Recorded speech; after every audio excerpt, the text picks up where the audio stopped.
Day of the Dead Bob Ross. Day of the Dead Bob Ross. All right. I feel like that's just like a skull with an afro. You know? The layup.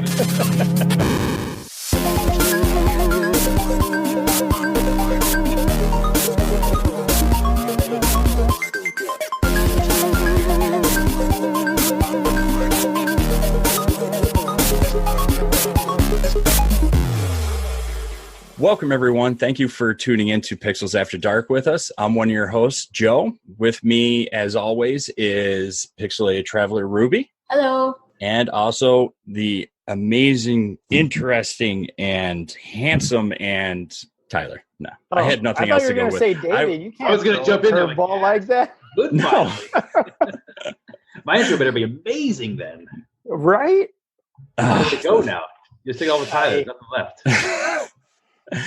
And with us tonight, we're not alone. We actually we have. There's no words to describe how talented this man is and how just wide spectrum this amazing individual and artist and sculptor, illustrator and media and downhill bike rider, and he does it all, folks. And with us tonight is David Lozeau. Thank you, David. And David will be taking over as host.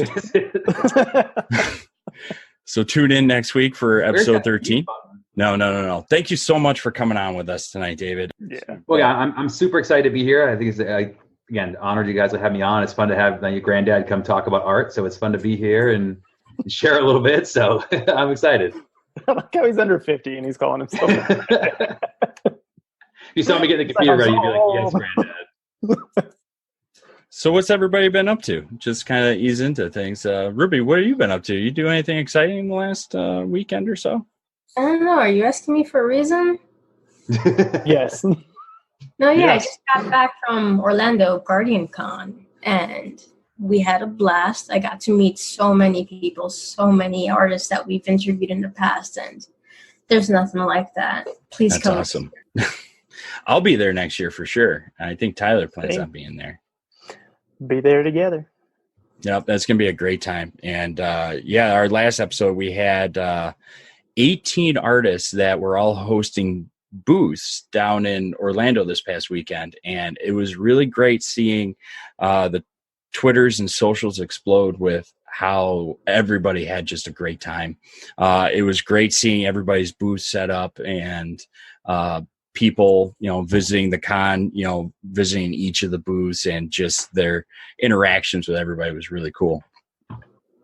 But yeah, I can't wait till next year.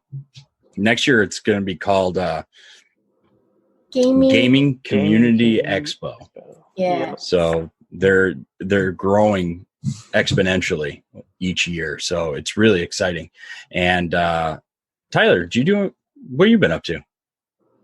So I was up in Santa Cruz for 4 days doing a little bit of training, but also I got to have a little vacation at the same time. So that was lovely because I haven't had a vacation in like a year and a half. It's just been work like 6 days a week.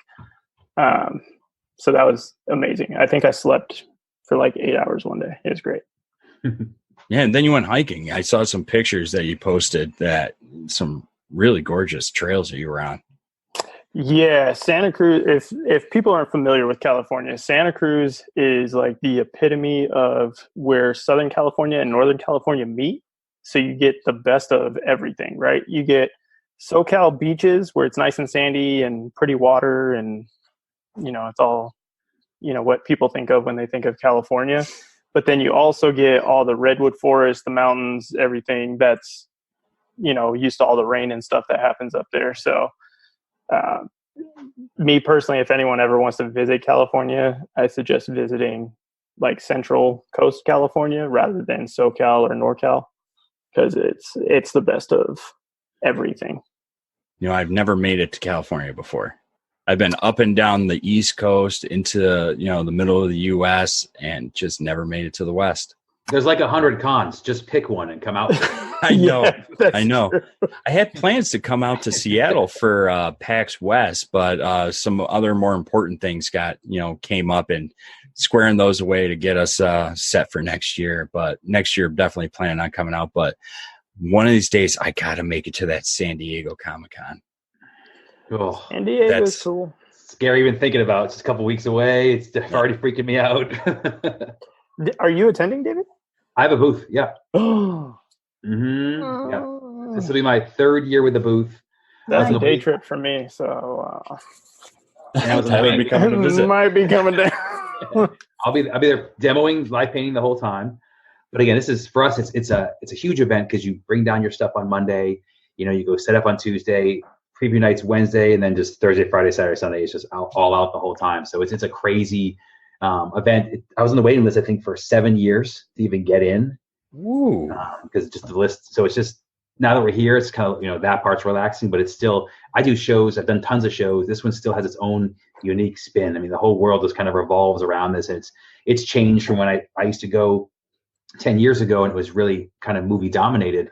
And now with all the original content, these different media outlets are making, it's kind of spun off into its own, it's a Game of Thrones area. It just kind of really has its own kind of feeling now. It's kind of changing, but it's still, there's nothing like it. It's just out of control. It's a lot.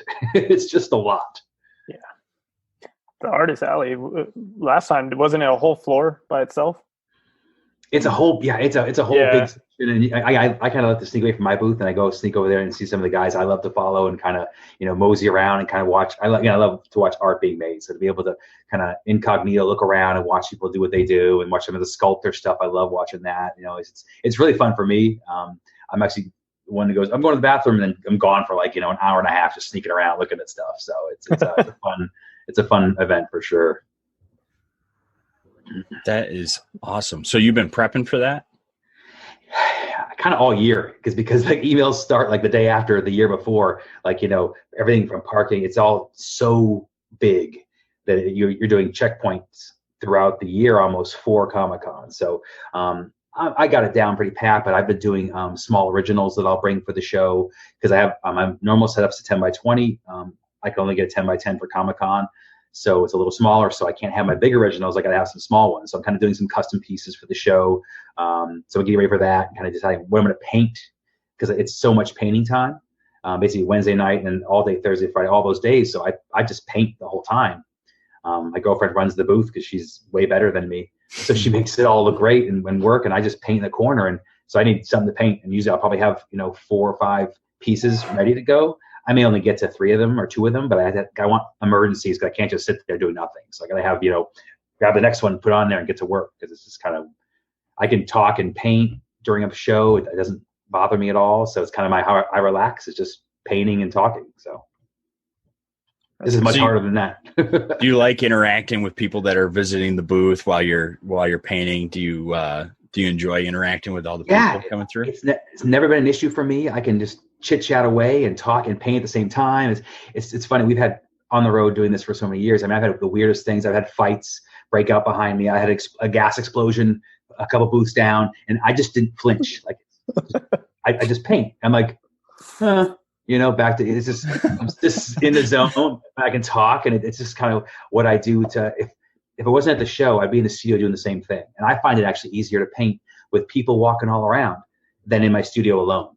In the studio, I'm playing with my phone. I'm playing with the dogs. I'm all distracted. You put me in front of an event, I'm locked in. I'm painting for 8 hours, with maybe one potty break, and then get to work.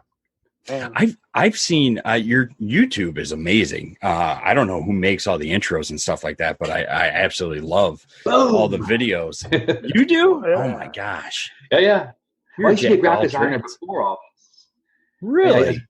As a designer, so I kind of didn't realize I was kind of building that Batman utility belt of skills you need as an artist. Photoshop, Illustrator, doing all that kind of stuff, doing video editing. I did all that professionally years and years ago. So I kind of went, oh, this is how you make it work and make an artist look good. It's kind of having that. And my girlfriend came from a marketing background, so she knew how to, we kind of had, her and I were like this, agency that we were able to kind of do for the art. So we had experience in business and kind of applied it to the art and kind of built a brand, in that way. And it was natural to us in that way. So it's really cool. Some people that are going to be listening and that are, tuned into the live stream might not be too familiar. Could you give maybe a little bit of background about yourself? Like how you got your start? Like were you always interested in art growing up, and just developed it over time? Like, I was the kid in school drawing skulls on books. I was on desks, and anything I could draw on as a kid. Always, you're not going to go anywhere with that kind of, being told by adults. But always into art. My aunt was a graphic designer, so that was the first art I knew you could do as a living. So I kind of, in high school was really attracted by that, because everyone told me you can't be an artist. You can't. No one draws and makes a living. Right. So I kind of, I did the graphic design thing. And that was my goal, and took fine art classes in college. I have a fine art minor, and did all the classes. Didn't take any painting classes, which is ridiculous. I took sculpture, all the drawing classes, but no painting classes. So I got out and didn't draw or paint or anything for about 7 years. Kind of design was fun, but as you start to work a long time, at the 8-9 year mark of design, it was boring. I knew what to do. It didn't fill the bill anymore. So I started to finally sketch a little bit, play with paints. I was like, oh, that's that creative thing that I'm missing that I haven't had in design. And just started doing that and, putting stuff together. And, my girlfriend's like, okay, you got to do something with this, because you got piles of junk now you've made. So get rid of it. Either paint over your canvases. It was a great conversation, because she's like, okay, this is what you're going to do. Either you paint over your canvases and stop buying supplies, or you go to a street fair and you go sell this stuff. And I was like, okay, I'll go try and sell, I guess. You're like, don't ask me to paint over things. Seriously, I'm like, no. Kind of blasphemy. Exactly. But we started with farmers markets, where I'm next to a vegetable guy, and I just got my prints laid out on the table. Like, I have 3 prints, at that point, and they're in plastic cases with 3-ring binder holes, because I didn't know you're supposed to use plastic sheets that are all fancy with backers. So I have 3-ring binder, laid on the table in a camping chair, just like, here's my art, everybody. This is what I do. And amazing she got behind the art back then. But we just, nights and weekends at my day job, making work, just basically did all this, doing small hot rod shows, doing tiki shows. It's kind of how I cut my teeth in the beginning, was coming to the hot rod tiki scene in Southern California, sculpting, carving tikis, all this creative, just overwhelming, coming out of every pore. I wanted to draw, I wanted to sculpt, I wanted to do all these things. Kind of like just a second life almost. And I realized I didn't want to do design anymore. This is what I loved. How do I do this and not do that anymore? And it started that road of day job versus art, and how do I make it work? And so nights and weekends, at lunchtime, at my day job, I'm drawing in my sketch pad. I'm staying late because I told them I had to have a Wacom tablet for design. So they got a Wacom tablet for me for design. I'm like, okay, whatever. And at night I would just draw on that, just learning how to, digital, and being in love with that. And just kind of started that tumbling of just doing shows, trying everything, tattoo shows, car shows, different small cons, different art festivals, art fairs. I mean, I think we did 1 year upwards of 30 shows in a year. I mean, just astronomical amounts of shows. I think we've dropped 50 shows that I did at least once. I mean, it's amazing the number of stuff we did, and just kind of led to all this. That's amazing. That's incredible. It's a lot. It is a lot. It is a lot of stuff. And I know a lot of people, personally, I know a lot of people that actually struggle with that balance right now. They're at that point in their lives that they're doing the day job and they're doing the art, and they're trying to, they know what their passion and their drive is for, but they have to pay their bills. So they're at that crossroad right now where they're trying to transition to do what they absolutely love to do and break away from the day job so they can do that. And go ahead. No, and it's tough because you're so susceptible to making poor choices. You're vulnerable because you want to make it work. And you're like, oh, what's sold? If I do more of the things that sell, then I can get rid of this job soon. And I made all those mistakes. And you get clouded with what your artistic vision is versus how can I sell art to not be at a day job anymore? And it's a really hard thing to walk that line where you're growing as an artist, doing your style, doing what you want, and not just doing what sells, because those are often not the same thing. You're absolutely right. And it's one of those things that every aspiring artist will have to go through at some point. Mm-hmm. Yeah. But I don't know. I don't know about anybody else, but I'm really interested, really excited to, dive into the core of, our questions and everything for David here. And I think the perfect person to take it away there would be Tyler. All right. So I'm terrible at transitions, David. Man, he is the best host. I can see why he's in charge. I edited it all out. Like, I didn't see any of this in the other ones. Man, he must be having a bad day. That's funny. No, I think what a lot of artists get caught up in is what to draw and how to draw it and things like that. Do you do a lot of research for projects, or do you kind of just let your creativity flow and go for it? So and that's another thing as an artist, because I do a lot of historical pieces and things, they're nested in realism. I hire reenactors for like my military stuff, so that I know all the equipment is correct. I go on site. I've flown around different museums in the country because they had, like, I went all the way to New Hampshire because I was from there, and part of my trip was to go film pictures of one of the tanks that was at the bridge at Remagen in World War II, because it was a tank from there, and I wanted to capture that tank. Because if you don't take the extra effort to research your stuff, the person who knows that, will point out that bolt's in the wrong place. I want them to be thrilled with that I got everything right, especially with the modern military stuff. When I do stuff for veterans, I want it to be exactly how they imagined it. I don't want it to look like a video. I nicked it off a video game. I want it to look like that real world situation. So I try and really invest time and effort to research, try and find stories. If I can relate to someone who's been in a situation that I'm painting, if it's armor for a Viking, then I try and really research it. I try to find stories I can tell that are interesting from a different angle. Usually it's dark humor, or it's really heroic. Some of these themes I can kind of carve out, I try and find in these stories. But for me, I think research and making it accurate is very important, because the person who loves that item, it could be World War II tank, it could be an airplane, it could be a gun. The person who owns that thing and cherishes and loves that item and can relate to it, it will be thrilled that I've done it properly. That I'm really showing off what's important to them. And to me, that interaction is very important to get things right. I've done pieces. I have a B-17 piece, and I had two pilots from Arizona who were part of the Commemorative Air Force, and they maintained a B-17. And they were standing behind me as I was painting, and they're covering their shirts, and they're asking me questions about the B-17, quizzing me a little bit. I could tell something was up. And they're like, do you know what this is and what year that would be? I'm like, well, it's early model. I'm trying to explain to them. They're like, okay. And they put their hands down. It says, flight crew for the B-17. And they thanked me for taking the extra effort to know what I was painting. And I could tell they appreciated that I didn't just pick a picture online and Google search and then just paint that object. I took time to learn about the guys. I talked to two pilots who flew the planes. Those moments I think are like a side benefit to the art that I never thought about, that has been amazingly rewarding to talk to people who've been touched by some of these pieces or can relate to them, to learn from these stories.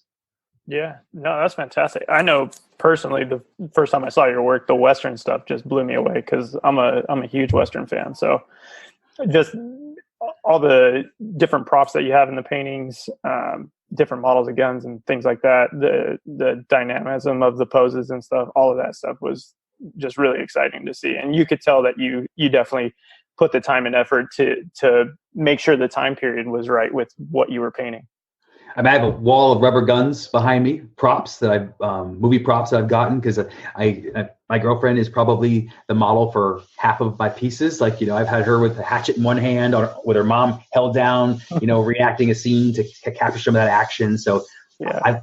I think for me, that's how I work best, is to see, so I can see the lighting, I can see the pose, I can move them around, I can compose with the camera to find the most dynamic angles. I think it's all part of how my brain just, filters. The story gets worked out. It's like, okay, turn. Okay, now I'm kind of, that's what I want. I need more energy. I'm a close cropper. I'll cut arms and legs up. I'll cut, because I like energy. So I'll really zoom in on some of the crops, and that's all done at that planning stage. Yeah. Well, just that piece that Joe showed a little bit earlier, that's a Winchester rifle, right? Mm-hmm. Yeah. I mean, how zoomed in it is to where it really is just maybe 3/4 of the torso, and then the gun's the main focus. But I don't know, the way you crop that is fantastic to me, because it works the way the canvas is. Even how the casing comes out of the lever action is how the casing, because I have a lever action. I have a Marlin, and it comes out the exact same way. I was geeking out over the hand position on the lever because I was like, it looks like someone's pulling the lever. Like, so that gun is in my house. I own that gun. So the way it started is I went to a cowboy action shoot because I wanted to do some Western stuff. I'd done a few pieces, but I had ideas in my head, and I was going there to basically hire reenactors. So I get there, I'm just talking to them, and they basically are like, "Hey, you should shoot." And they start handing me stuff. I'm like, "Whoa, this is your stuff. I don't want to." Like, no, shoot the stuff. And I was like, "Ba-ding, ba-ding, ba-ding, ba-ding. I love it. I want all this." So like 2 weeks later, I'm in full Western gear now with I have my Nacho Gringo is my shooting name. I got a full sombrero hat. I'm at the event, and I love it. They're super nice. I mean, they're all like 95 years old. They're so welcoming and fun. But that got me hooked on it. So that piece came from one of those reenactments. I was shooting photos, and I'm like, oh, let me try, because his hand, I love the way it kind of flew. It was so light. Yeah. I love how it looked on there. I was like, let me capture that moment. I must have shot like 200 times trying to get the angle that I wanted, moving around, but it all comes from those kind of moments. And that was one of those moments where a small plan kind of turned into a hobby for a couple of years, where I did that every one Saturday a month. I would go and shoot with those guys. It was just so much fun to be around those old school weapons and just to see the poses, because you're watching everybody shoot and you can't help but, be creative and have other, scenes that kind of boil out of those moments. Right. And that's awesome. I love that all your art kind of has this small story behind it because of the research that you put in. Yeah, and it's for me. It's funny. I do tons of research. I'm not a big reading book guy, but that's how for me diving into these mini stories is kind of like my book reading. It's just just gathering piles of information is kind of, that's my little story, my little traveling, my little journey. Very cool. Speaking of Harry Potterish, but that's my journey.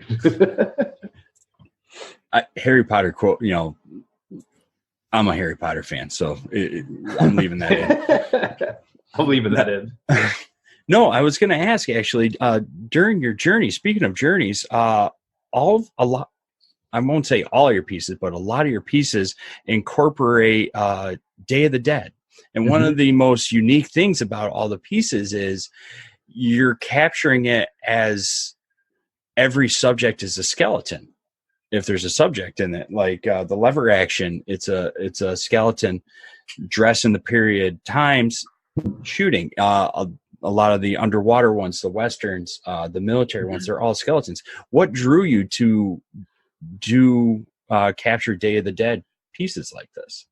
So I grew up on the East Coast, and I never even heard of Day of the Dead. I wasn't exposed to that kind of celebration of remembrance. When someone dies on the East Coast, you drink whiskey, you have a wake, and then you don't talk about them again. And I came to California and was exposed to Day of the Dead and the celebration, and I was jealous. I didn't have a celebration, a time where we could talk about our loved ones that passed. You didn't talk about what they love to drink, what they love to listen to for music. There wasn't that kind of connection. I was just enamored with the pageantry, the colors, just this beautiful experience celebrating the life of someone, but the imagery of these skeletons. And I was just drawn to that at a part in my career where I was kind of searching for what my voice would be, and it clicked. It was like, that's what I am. That's what I want to capture. And for me to have the skeleton, you don't get caught with, is it white, is it black, guy, girl, blue eyes, brown eyes? That's just, you just see cowboy, like the one behind you. It's lever action. That's all you see. You're not complicating it. You're able to tell a story about the honor of the moment rather than being bogged down with the individual. And for me, that just kind of was able to capture and resonate. And I knew I didn't want to do flower face girls like the traditional Dia stuff I was seeing people like do. Sugar skulls and stuff. Exactly. I didn't want to do that. I wanted to, tell a story and take this beautiful ceremony and tradition and apply it to other cultures, other moments in time and history, to military. I wanted to really expand on that idea. And the more I traveled to Mexico for Day of the Dead, it was everything I hoped it would be. They were so welcoming, being a cemetery and sharing these moments and these families. I just couldn't help but want to be an ambassador for it, want to talk about it and explain. And it's been, my house looks like this, I have skeletons everywhere. I love that imagery and living for the day and capturing that moment and just, celebrating the ones in the past. It's been my direction from the day I found that, and it's still what I want to do. That's really cool. That's great. And I personally can't thank you enough for doing that. I mean, even the multiple cultures that you actually go across in the I don't want to say genres, but the different time periods and everything. I love the samurai ones. You did a lot of Japanese culture, and the poses that these samurais are in their full armor is just so amazing to just see it in that way, remembering, because there's one particular piece that one of the samurai ones where he's holding his katana up high and he's coming down and he's looking down, and it's like it makes me reflect to that time period.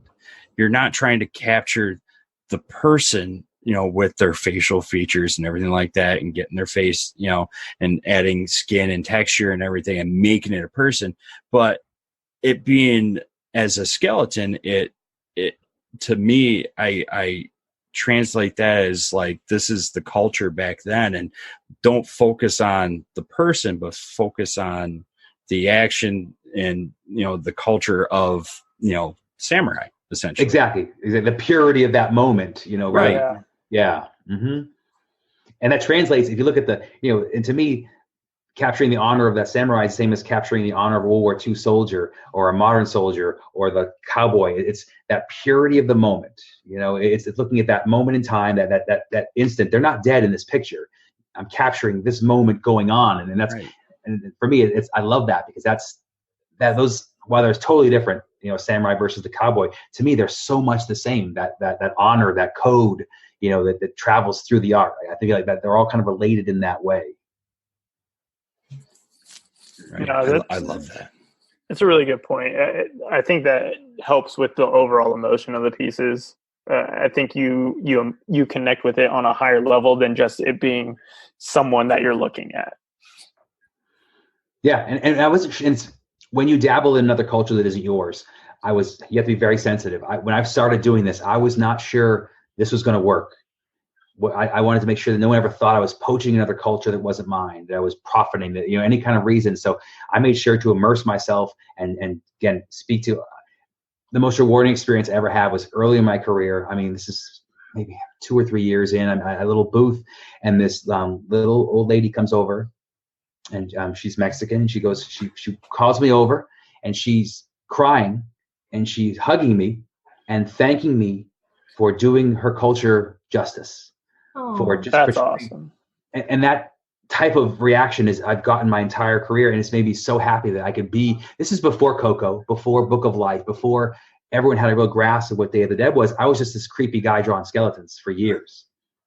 So to have her feel that way just kind of empowered me to continue to be the ambassador for the holiday and explain to people when they would walk by. Because I mean, you do street fairs, you get knee-jerk people's feelings. They say it right out loud. They don't see me painting. I'm like invisible. And they'll be, good and bad. You hear everything. So a lot of times I was explaining to people why this isn't morbid, why this isn't death pictures or whatever else they thought it was. So I'm so connected to it because I was defending it for so long. So for me, it's almost like to see the kid grow up now. The Coco and Book of Life, people know what it is, and people know, understand. They tell me about it. I'm like, yeah, tell me some more. It's just so great to hear people talk about it. So it's amazing to see a culture that people can appreciate, that it isn't being lost. And again, all those things come with issues when cultures become overexposed like this. And there's obviously downsides to it. But for me, to pay homage and have people understand it, somebody has to keep it going and connect with it. So to me, if you honor and respect a tradition, it doesn't have to be your own. It could be something you expose yourself to. And I'm really inspired by that idea, and my work kind of resonates throughout that. Yeah. Chris in chat said it's validation. I think that's a good point too, because it kind of does reaffirm that you're doing what you love, but doing it well as well, which is kind of nice. That also backs up why it's so important to research your topic. Yeah. I take nothing lightly. I think for me, the most sensitive I always am is with the military stuff. Because I know I've done pieces for families who've lost soldiers. I've been there for tearful handoffs of our original artwork, where I've handed the artwork of their father to the son because the father's gone. I've been there for those moments that I didn't know art would give me. Nothing prepares you to give a family heirloom to a family. I didn't know that would be part of what I did. It's been amazingly rewarding. I do not take it lightly. I love capturing those moments. I pick and choose those projects really carefully to make sure that I can do what they, the best for that project. I want them to, have this thing. And Yeah. I didn't know that was a thing an artist did. Like, no one tells you in the art school that, hey, here's a side benefit. You may cry when you hand a painting over. Here's why. They don't tell you that stuff. It's amazing, and I'm amazingly honored that someone would want me to capture, that moment, because it's a very personal moment. Yeah. Thank you for sharing that, because that's a side of it that you don't hear very often. Mm-mm. People tend to jump over that part and get to, yep, there's my art. It's right there. This is the basis of it. But the emotion that's involved and tied into the pieces, and especially when you're making an original piece that will be handed down through a family's lineage, like going down, is got to be very overwhelming right there. That's just amazing. It's an amazing to be blessed with that kind of moment. It's a weight I enjoy painting with. Those moments where I've done those commissions, I love them, because it's almost a new focus. It's another layer down that I can't get by painting for just myself. But when I paint with the weight of a family, or the weight of someone's expectations of capturing this moment, it clears everything out. You don't see anything else but that. I mean, it makes it a very tranquil experience. It's just as enjoyable, but it's a much different feeling. I want to do like I said, it's an heirloom. Like, this son will have this of his dad, and he may be 10 years old now, but he's going to stare at this and have this for his entire life. Those are heavy weights to paint with, and I am honored to be able to be part of that. I'm just looking through your pieces. What's your Ruby searching? It's just they're gorgeous, and I'm also looking at the titles, and they're so clever and fitting. Either they tell. I love the titles, and it's always lost because people just see images. They don't, and sometimes we work so hard on the titles, and there's a lot of the images, and that's great. But I spent days crafting. We go back and forth with titles, and we think we're funny, and then it gets lost. It's in the back of the painting, so no one sees it. It's so sad. They're great. The one that sticks out the best to me that tells the story is the ambush, which is silent ambush. Mm-hmm. Silent ambush. Yep. And that one, you can just see it in the piece, and they are very clever. A lot of them. What sort of research did you put into the?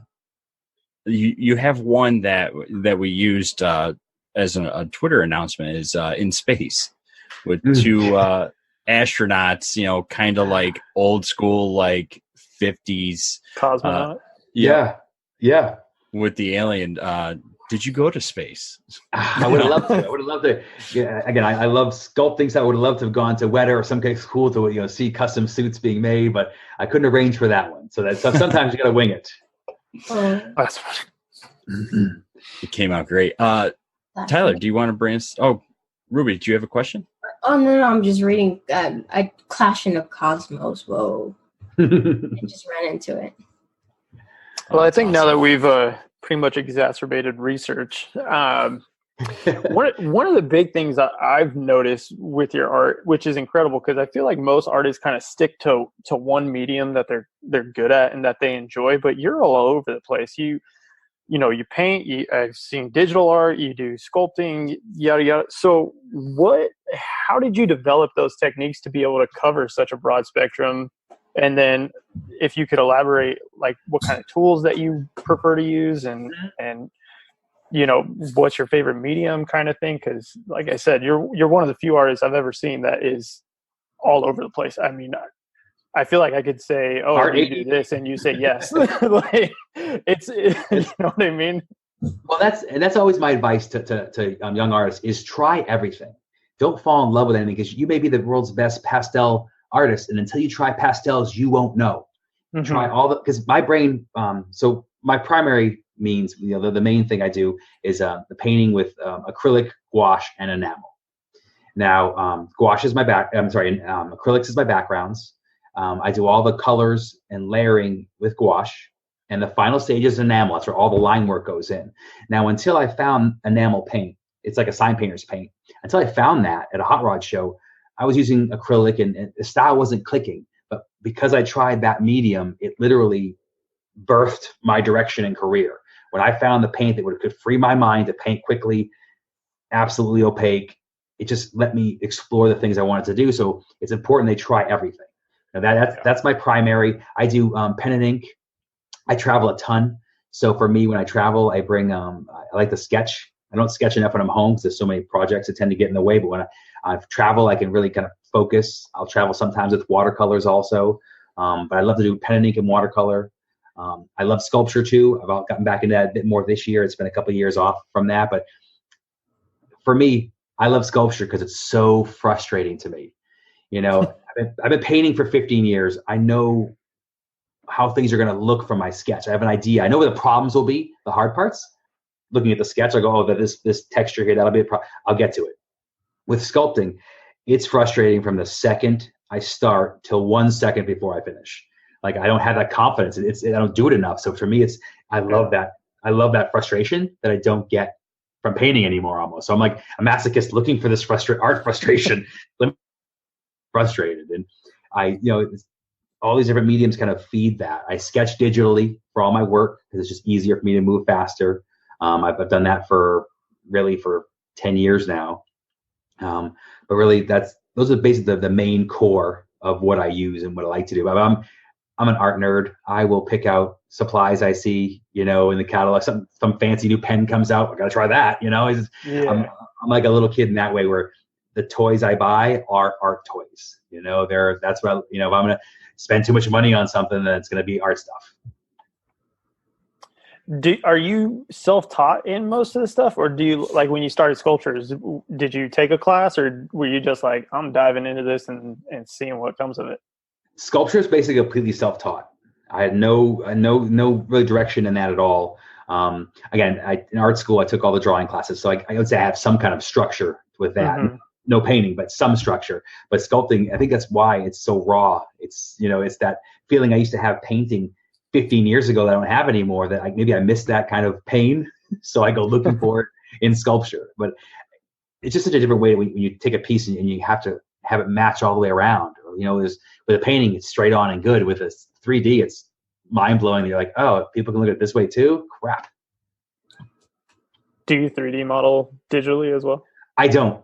I feel like I've missed the boat and it's too far now and everyone's too good. I feel like I was going to ask that and you're like, yeah, here's my ZBrush catalog. No, they got, I think for me, the tactileness, being a traditional artist so much, I do 99% traditional. So I enjoy that feel, that just the hand, the working, that kind of way. I wish Command Z was available, but that's the only plus I think for me, how my brain goes. Very cool. Very cool.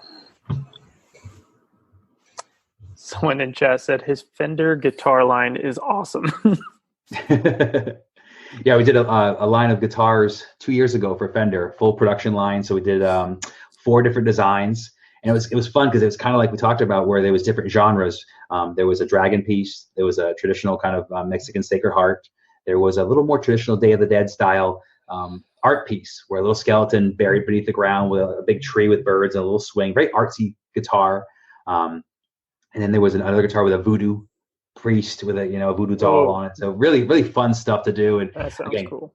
Yeah, really great project. They got to go to all around. Got to go to NAMM, which is like the Comic-Con of the music industry. Yeah. So it's kind of to see the guitars and live paint there, and be around a whole crowd who didn't know me from the art. So that kind of stuff is really. It's like I did SEMA last year. To be in a different crowd that doesn't know you, but doing your art's really a fun experience, because people have no idea what's going on. Like, is this a circus performer? What is he going to juggle next? What is he doing here? So it's really fun in that way to be in a juxtapose where your art's gone. It's just you out front. It's very, street crew style. Yeah. Well, what's nice with music is art kind of goes hand in hand with it as well. So it's kind of an easy transition for people that enjoy music to appreciate art kind of in the same way. No, completely. Yeah. Hand in hand. Yeah. Mm-hmm. So you kind of touched on it a little bit. You said you do acrylics and gouache and the enamel. What other tools do you kind of utilize? I know you said you use a Cintiq for digital. Are you on certain programs? Do you prefer like Photoshop over Procreate, or Yeah, I do, because if I go to Procreate and if I have an iPad, I know that I won't I like to have physical sketches. Mm-hmm. I like to have that kind of, so if I get Procreate, I won't do it anymore. So I'm making myself not get an iPad, make myself sketch traditionally. But basically I have a Cintiq 21-inch that I do basically black and white drawing in Photoshop. That is the limit of my digital. That's where I sketch everything. That's where I make everything. But that's it. Then once it's done, I basically print off that. I paint my background. I use graphite transfer paper to trace my drawing onto the background. And then I'm at it. They start painting from there, and I start with the gouache and just building up all the layers, and then onto the enamel. Oh wow! So all your colored pieces, they're all traditional then, with gouache and acrylic and everything. Oh yeah, I think it's. I think of my site. I think I have no more digital pieces available. Yeah, I think they're all traditional. Mm-hmm.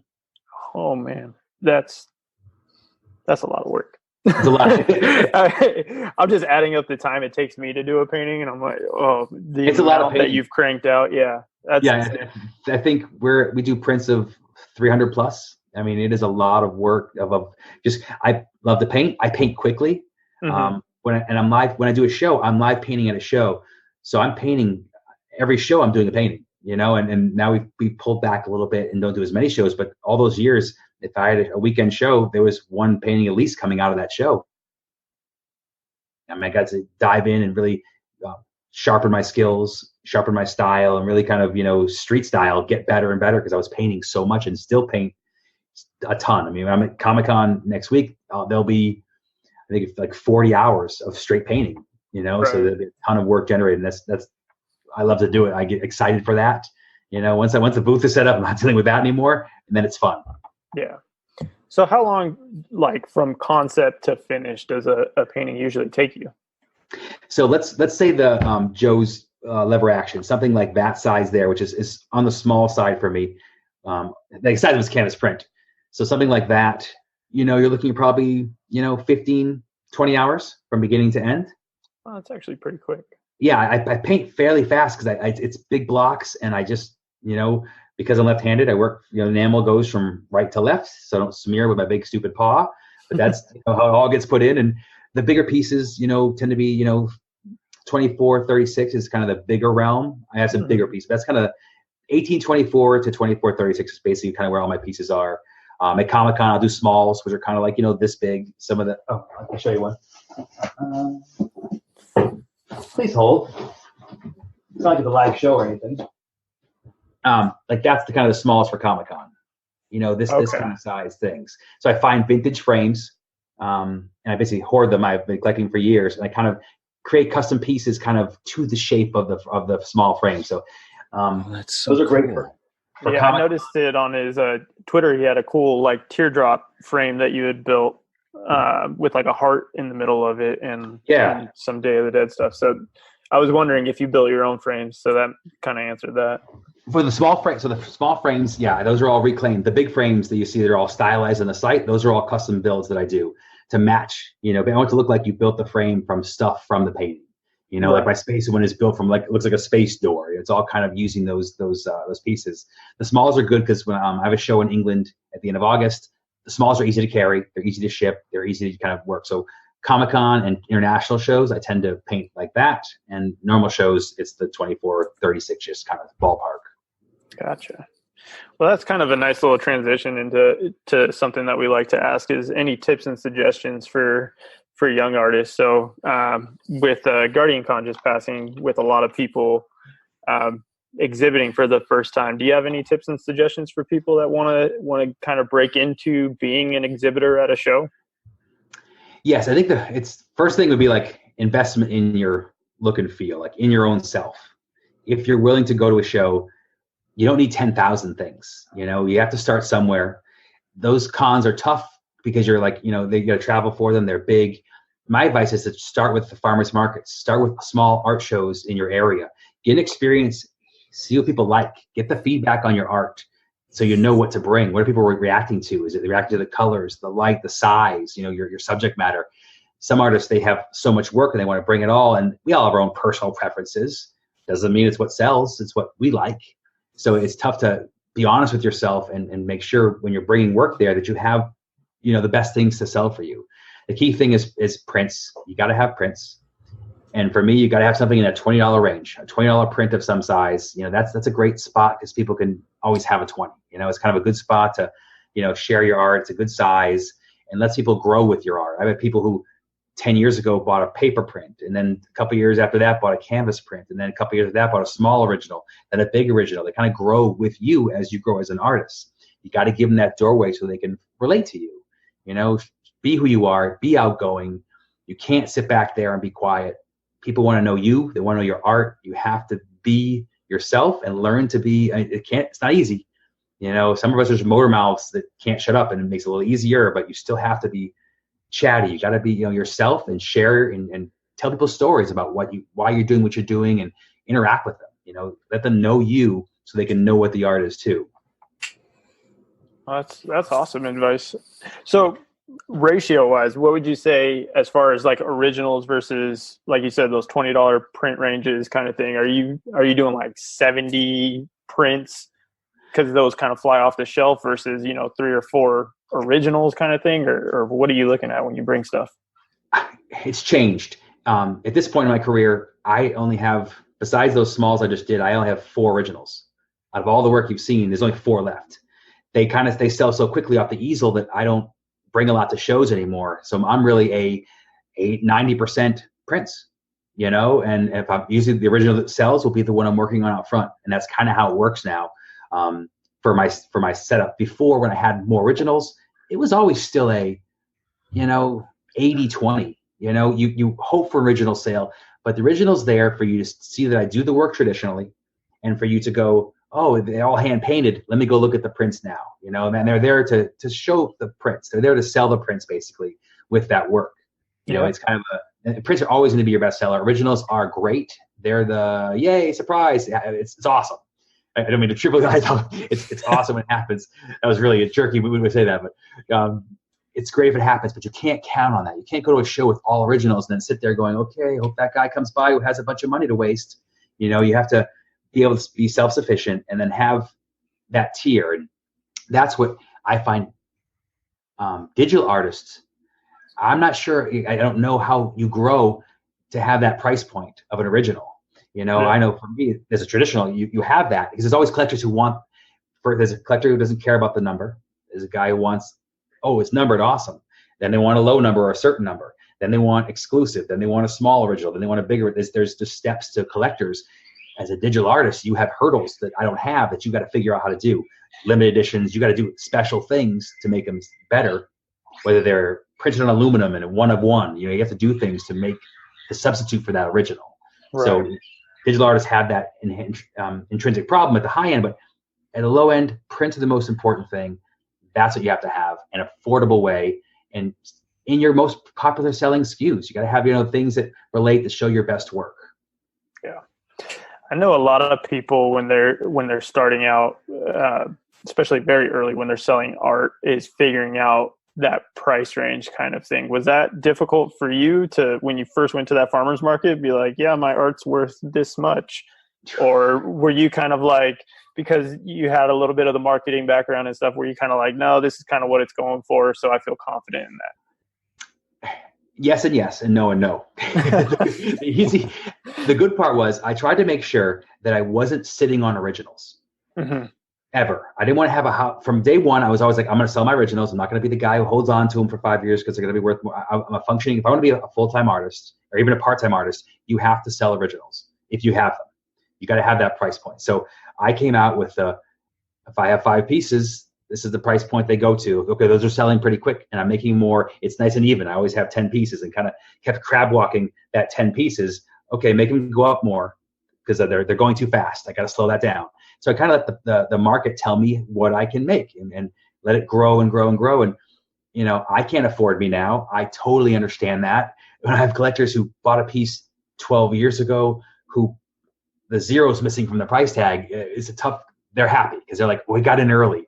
Mm-hmm. But, I could charge more, but I don't want them to stack up. I don't want to sit on 50 originals. I want things to move and to be, keep growing.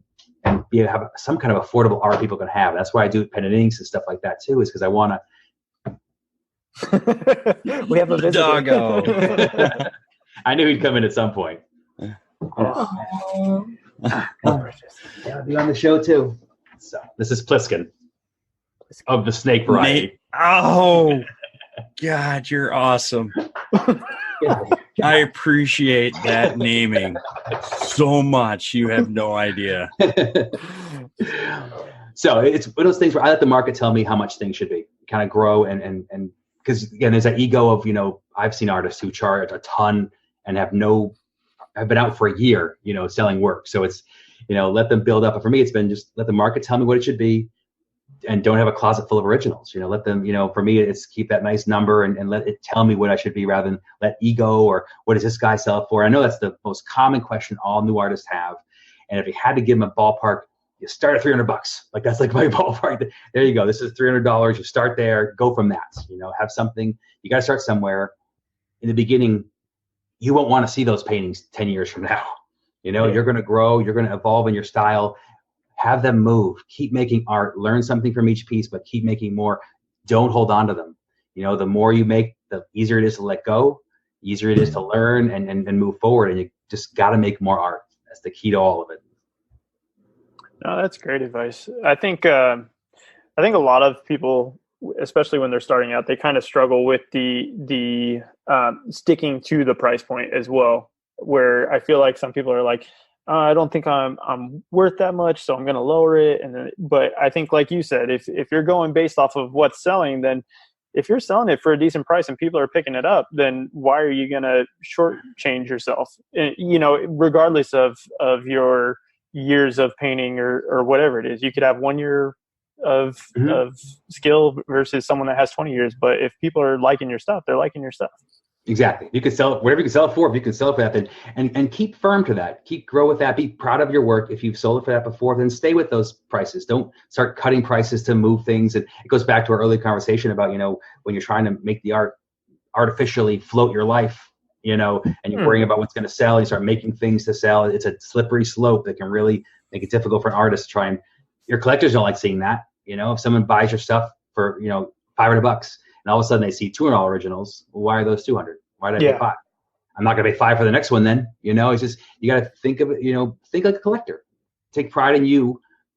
What would they want to see? Be proud of yourself. Would they be happy to see you sell like that? You have to kind of play both sides to grow in the right direction and think about everything you do because it has repercussions later on. Right. Chris out of chat wants to know if you still take on commissions. So I right now am booked 2 years out. So we're not taking anything on until we kind of get caught up. Some of the licensing stuff and other outside stuff has kind of crowded my time. So it just isn't something now that we can even get to. So we try and, again, I encourage you, send me an email. People can always ask and we kind of figure out where things are. But it's closed at this point because we're just not having enough of me. Believe it or not, not enough to go around. But it's. I hope to get back to where we can open again. But as of right now, it's closed out. It's too much. It's too much work. It's got to be exciting though. Oh, it's awesome it sucks to say, but it's awesome that that's the problem. It's like, oh, I can't take your money because people want to give me money from somewhere else. It's the way it is. For having it be your career and what you love to do, it's a good problem to have. Exactly. Yeah. And I would wait the 2 years. In a year and a half, I'm going to look and see if things open up personally. So you can start saving now, so you'll be ready to go. There you go. Absolutely right. I'll hit tax season right there, and boom, portion of that tax return, hide into that shoe box, and then we'll be good to go. No. Actually, I wanted to ask a part of the tips and technique. A few of the artists in the community and a lot of people are starting to get back more into traditional art. The line work that you do is just so unique and just gorgeous how it flows through each piece. Is there any tips or suggestions that you could give to a traditional artist that might be starting out? The first thing is definitely to try all the mediums. And once you kind of have that, I always tell someone if they want to show your art, you want to be a painter, and you don't have a style direction, you're starting off from scratch, do 50 paintings. You don't want to hear that. I know it sucks. Do 50 paintings. You can copy the first 10. It doesn't matter. Pick art you like, paint that, but paint 50 paintings, because once you get through to that 48, 49, 50, you'll start to be who you are. You'll start to understand what you like. You'll start to know the subject matter, your technique. That's the piece you start. The piece 51 is the one you start showing people. That's who you are. But you got to get all the crap starting up stuff out of the way that we all go through, the copying other artists, the easy stuff. You got to get that all out of the way to get to who you are. And you have to have the patience to want to do that. And people sometimes don't want to hear that.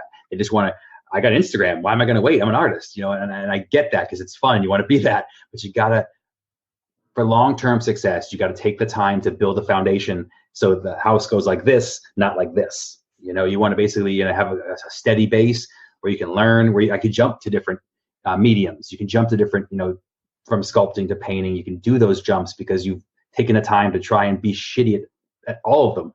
You got to take the time to be bad at things. Oh man, we need to keep that saying. Take the time to be bad at things. I love that. That's actually fantastic advice. And I wish I had heard that 10 years ago, when I was in high school, kind of dabbling in art and stuff, because I always liked art. But like you said, that to me, as someone at that age, that's fantastic advice. It is, and it's tough because teachers that I had too, academic art is very different than real world art. I wish we could get more artists in, doing talks, and I try, and whenever I can, I go to high schools and speak, because I want to share real world versus, I do artist in residency every September at Disney, at the Wonderground Gallery. And the kids that come in there, because there's a bunch of animation schools right around there, and they come in and they're so freaked out, and they're like, oh my God, my teacher says I need this, I got to have that, I'm not going to have it, I'm not going to be able to do this, all I want to do is work for Disney. I'm like, whoa, let's breathe. Here, have my seat, sit at my easel for a second. You got to relax, okay? Disney, there's more out there. Don't freak yourself out. Also, just have a good base. Here's the things you got to work on, and try and basically talk them down from the ledge that academia is kind of built around them. And you got to have this thing for the course and this for your portfolio. And those are all good things, but there's real world versus, academic. And sometimes that gets blurred from people who are absent from that, but teaching art. There's traditional skills that will always apply, but you have to have real world voices, new ones that are there now, channeling what's going on to let you know what it's like. I graphic design degree, I got more from talking to designers who came in for a day than I got from a semester with a teacher, because they just talk to you in the real world way. They'll use real phrases. They'll, like in academic, they'll be like, you collect things to this and do this, and they use the wrong terminology that no one uses in the real world. You've got to have the real world terminology from art, from design. You got to have real world experience and be bad at stuff. That's some things that a teacher might not say. That's funny. That's a great point. Irresolute mentioned in chat. He said sucking at something is the first step to being good at something. Kind of good at something. That's great. Resolute is a really talented artist as well. His canvas work is fantastic throughout the community, and he knocks it out of the park every time. He's a great guy too. Probably one of the funniest guys I've heard in a long time. Do you feel like your audience, most of the artists are digital? Is that pretty much the swing is, 70-30 to traditional, or is it really? When we started, sorry, I'm just kind of interrupting here, but when we started, I really felt like it was going to be 90% traditional, and 90% digital. And I'm really pleasantly surprised how many people still do traditional work. Excellent. Yeah. Yeah. It's pretty awesome to see, actually. It's weird to watch I've been doing this for a while. So I've seen the shift where, my girlfriend and I will talk about, am I going to be like this weirdo who does traditional stuff, in 10, 20 years? Like, will people not value originals because there aren't any other ones out there? It's just weird, as things grow, you never know. In 30 years, is the guy painting in the corner with a candle a weirdo? Nobody wants that anymore. To see things change so much so quickly. I mean, Procreate is literally, all I see now is illustrations, like time-lapse illustrations. You know how hard it was to do time-lapse illustration 5 years ago? Like camera setups and lights, and you had Premiere running over here, and you had to, you couldn't just do it with your phone. That's funny. Technology. I had 2 video cameras from other angles. Oh, it was a mess. Now it's like, hold on, my phone. Hyperlapse done. And it's really amazing too. We had a 3D designer come on, and what he could do just on the fly is just absolutely incredible nowadays with the technology that's available.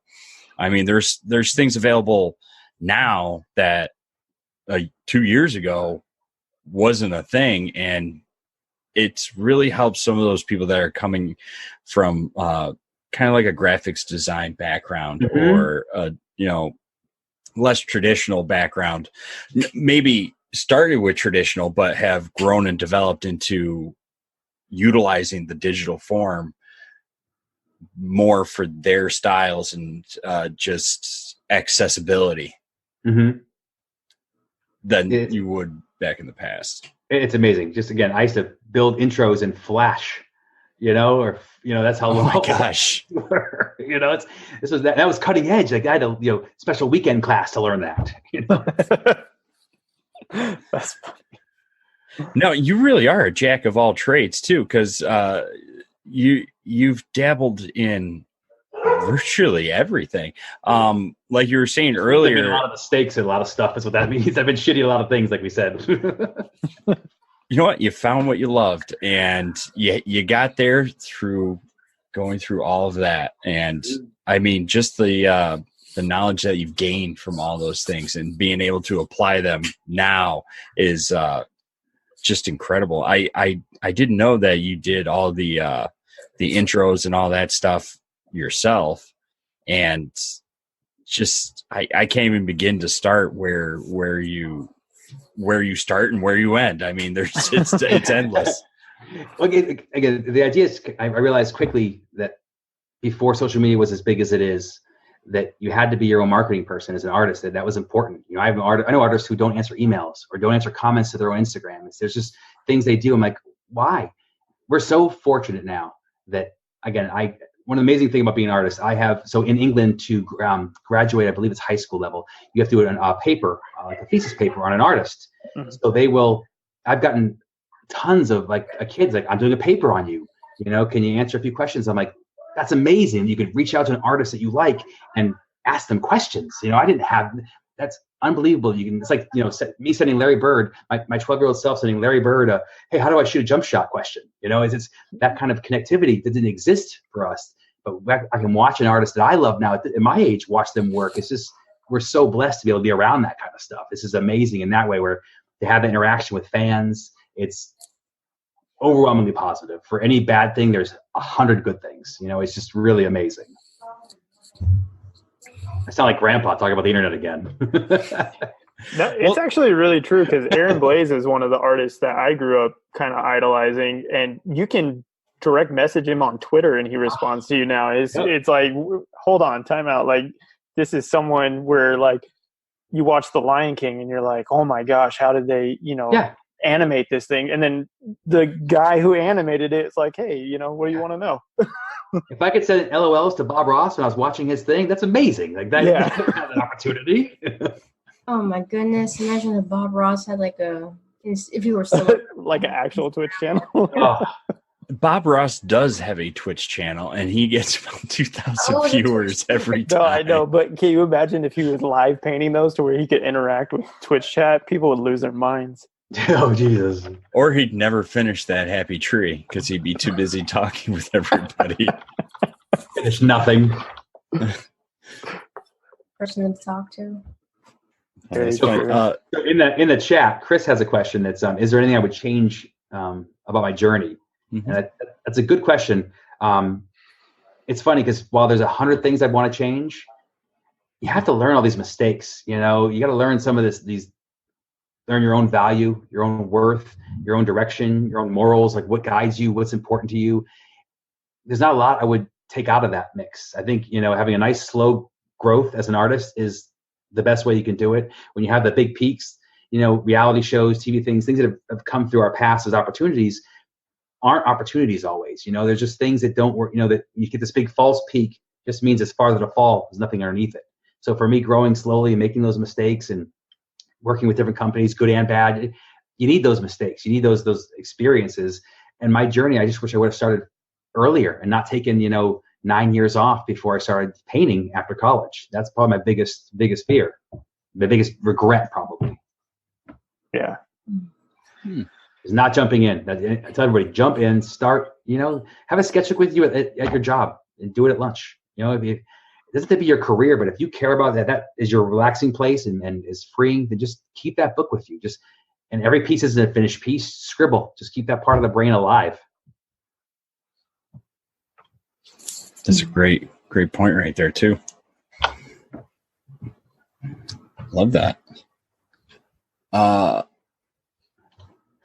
Tyler, Ruby, any more questions about, any tips or suggestions? Yeah, I have one. Do you ever make mistakes? Like your canvas pieces are very line art heavy. What happens? Like, does someone shove you by accident? What do? Do you start over? I get bumped all the time because I live paint in the front of my booth, so I get bumped. People kick my easel. It happens a lot. And my big stupid hands, I use a tiny little brush and it'll flip and the brush will hit those all happen. And those are, to steal the phrase, happy accidents, and you got to deal with them. And I've never wiped a painting. I never walked away from a painting. I can fix everything. If I make a mistake over here, make the same mistake over here. I think that's what being a professional is just being able to hide the mistakes better. That's like the sole difference is not being afraid of them. They happen. Okay, how can I fix it? Okay, that's a bummer. But with my line work, maybe a shadow changes and now that's all black right there. It's just finding ways to blend it, make it work. And it's my fault for being out there, next to the kettle corn and the hot dogs. It's going to happen. I know how this is. It's all about the mini donuts. Exactly. So to be out there with people and be on the street, I value that more than any risk, and I can fix anything after everything's happened. So you just kind of learn to not be afraid of that and again, just fix what happens. And that's professional, I guess. Yeah. Like when you were newer at doing this stuff, did you have issues with like steady hand, just making lines clean? Definitely, and that's what enamel gave me. Because before, I imagine that piece that Joe showed, like lever action, that would be done. I would do all the line work in acrylic, and that would require me to go over the lines a couple times to get that completely opaque feeling that I was looking for. When I found enamel, it's one and done. It's one stroke and I'm on to the next thing. So there's no need to go back. There's no need. My lines can be super, super thin because I don't need to go over them 3 times with acrylic like I used to. So that kind of gave me the ability to just move faster and kind of craft, in that way. And that's why I say try everything, because that was the freeing moment where I was like, oh, finally, that's what I've been trying to do for 2 years. This is what I needed. Interesting. So all your line work, that's enamel. Your line work is enamel? Yep. Yeah, it's a pinstriper's paint like you see on cars when they do all the filigree and designs. It's a sign painter's paint. Yeah, it's called One Shot. It's been used for 100 years, but it's basically the same stuff when you see the hot rods with the designs on them. That's all the same kind of paint. And that I found that doing hot rod and tiki shows years ago and was like, oh, okay. And that just kind of freed me to unleash almost. Oh, that's so cool. So can you find that in an art store? Enamel paint? Yeah. So Blick carries it, online, and usually in their stores too. They carry it. Most Michaels won't. Those kind of stores won't. But you can find, in like Blick, a proper art store. Yeah, proper art store. Yeah, and there's enamel. It's a yellow can is the most traditional brand. There's a couple other brands of enamel, but again, it dries to a complete shine. So you have, all my work has to be clear coated. There's obviously, it's a nightmare to work with. All the downsides. There's no fixing it. There's no taking it off. Like when it's down, it is down. It's one of those things where it is learn by fire, because when you make a line, all those OLED lines, they're there. They're not coming off. Fascinating. Another question. Do you do color first and then you do the enamel outlining? Mm-hmm. Yep. So the whole background. Grab. Please hold.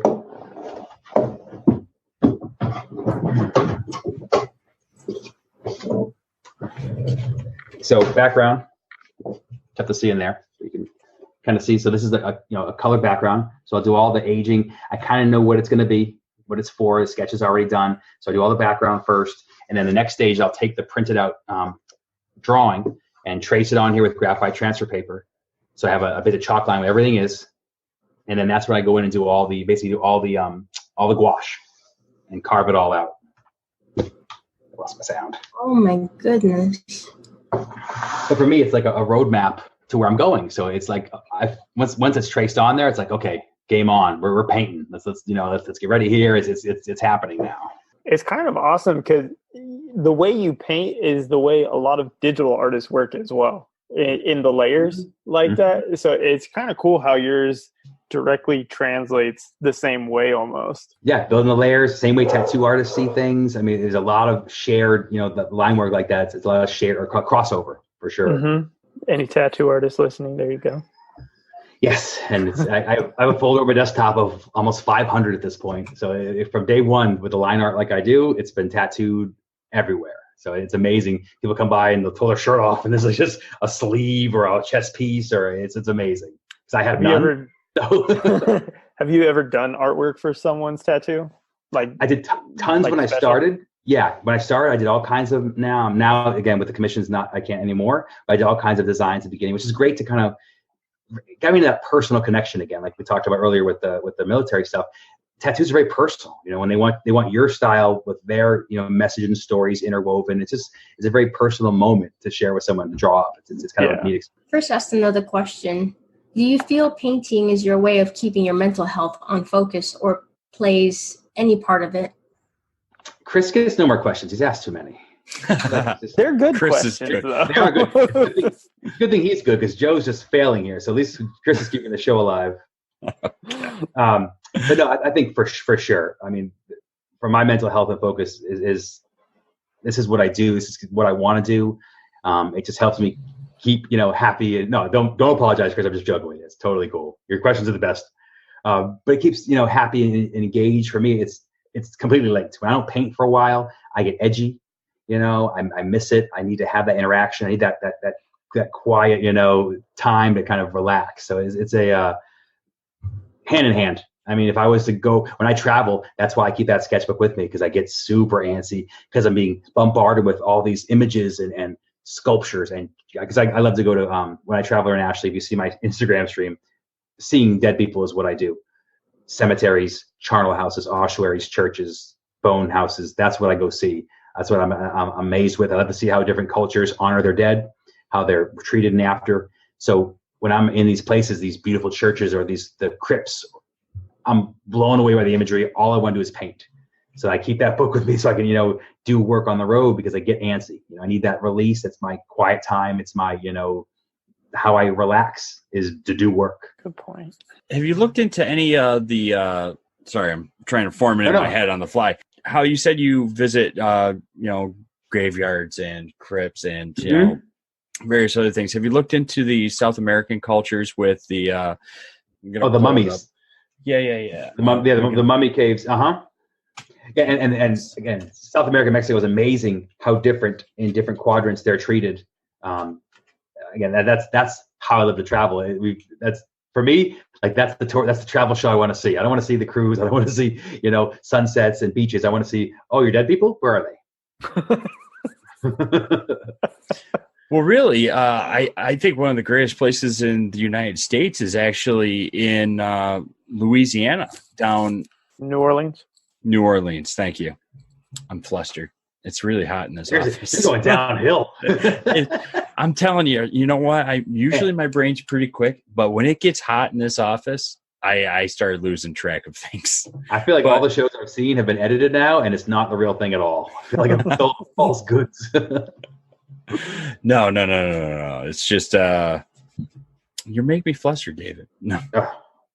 No, but I love the culture that you see down in New Orleans with the crypts and the mausoleums and everything. I mean, it's just so vast and diverse between each individual one. It embodies so many different world traditions and different cultures in just a particular, in one spot, in a lot of different ones. And I love how you get down farther into Mexico, that's brought tenfold, because they celebrate their dead, where some cultures don't really keep that going. Yeah, it's that Louisiana part you talk about is a great example. So typically those big mausoleums, that French style usually of those Gothic mausoleums and such. When I travel, we were in Paris and in some of Eastern Europe. I feel like the United States is almost where the end of that journey took place. And as you follow their traditions more and more to where they came from, everything gets grander. You see the more detailed mausoleums. You see whole cemeteries of just mausoleums. That kind of Louisiana feel is what all French monasteries look like. I mean, all French cemeteries. It's amazing to see. Like, we're seeing the end of the road here, because usually when someone passes away in the States, their traditions, culture, religion is usually captured with that, how their marker is. If they're Jewish, they may have the star on there, or they may have just ties to other parts of their culture.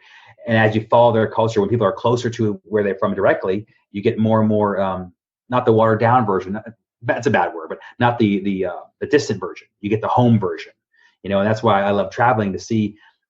It helps me understand so much more of here when I travel and see, the origins of these places and travel around. And again, I'm a huge fan of travel, because nothing makes you understand more who you are and what you're around than seeing everything else. It's really a fascinating way to kind of, like I said, Louisiana, it makes so much more sense to me. I'm like, oh, that's how it's tied together. I've seen this, these styles of grids and these grates and this style of shapes of mausoleums and the columns and the posts. It's really a fascinating way to kind of feed that. Now my house has become a sanctuary and also a skeleton. I have some heads in my house. There's some human heads. That's what it is. Doesn't everybody have them? Yeah. Yeah, of course. You got like a couple around here, probably. It's an old house on the counter. Now, being interested and involved with sculpting, I know you're working on a piece right now, but when you visit these graveyards and different cemeteries, when you see not just the marker but the grand the monument. Thank you. Just down the road from me, there's a really amazing Polish cemetery. Cruising by it, and I actually go over by it almost daily.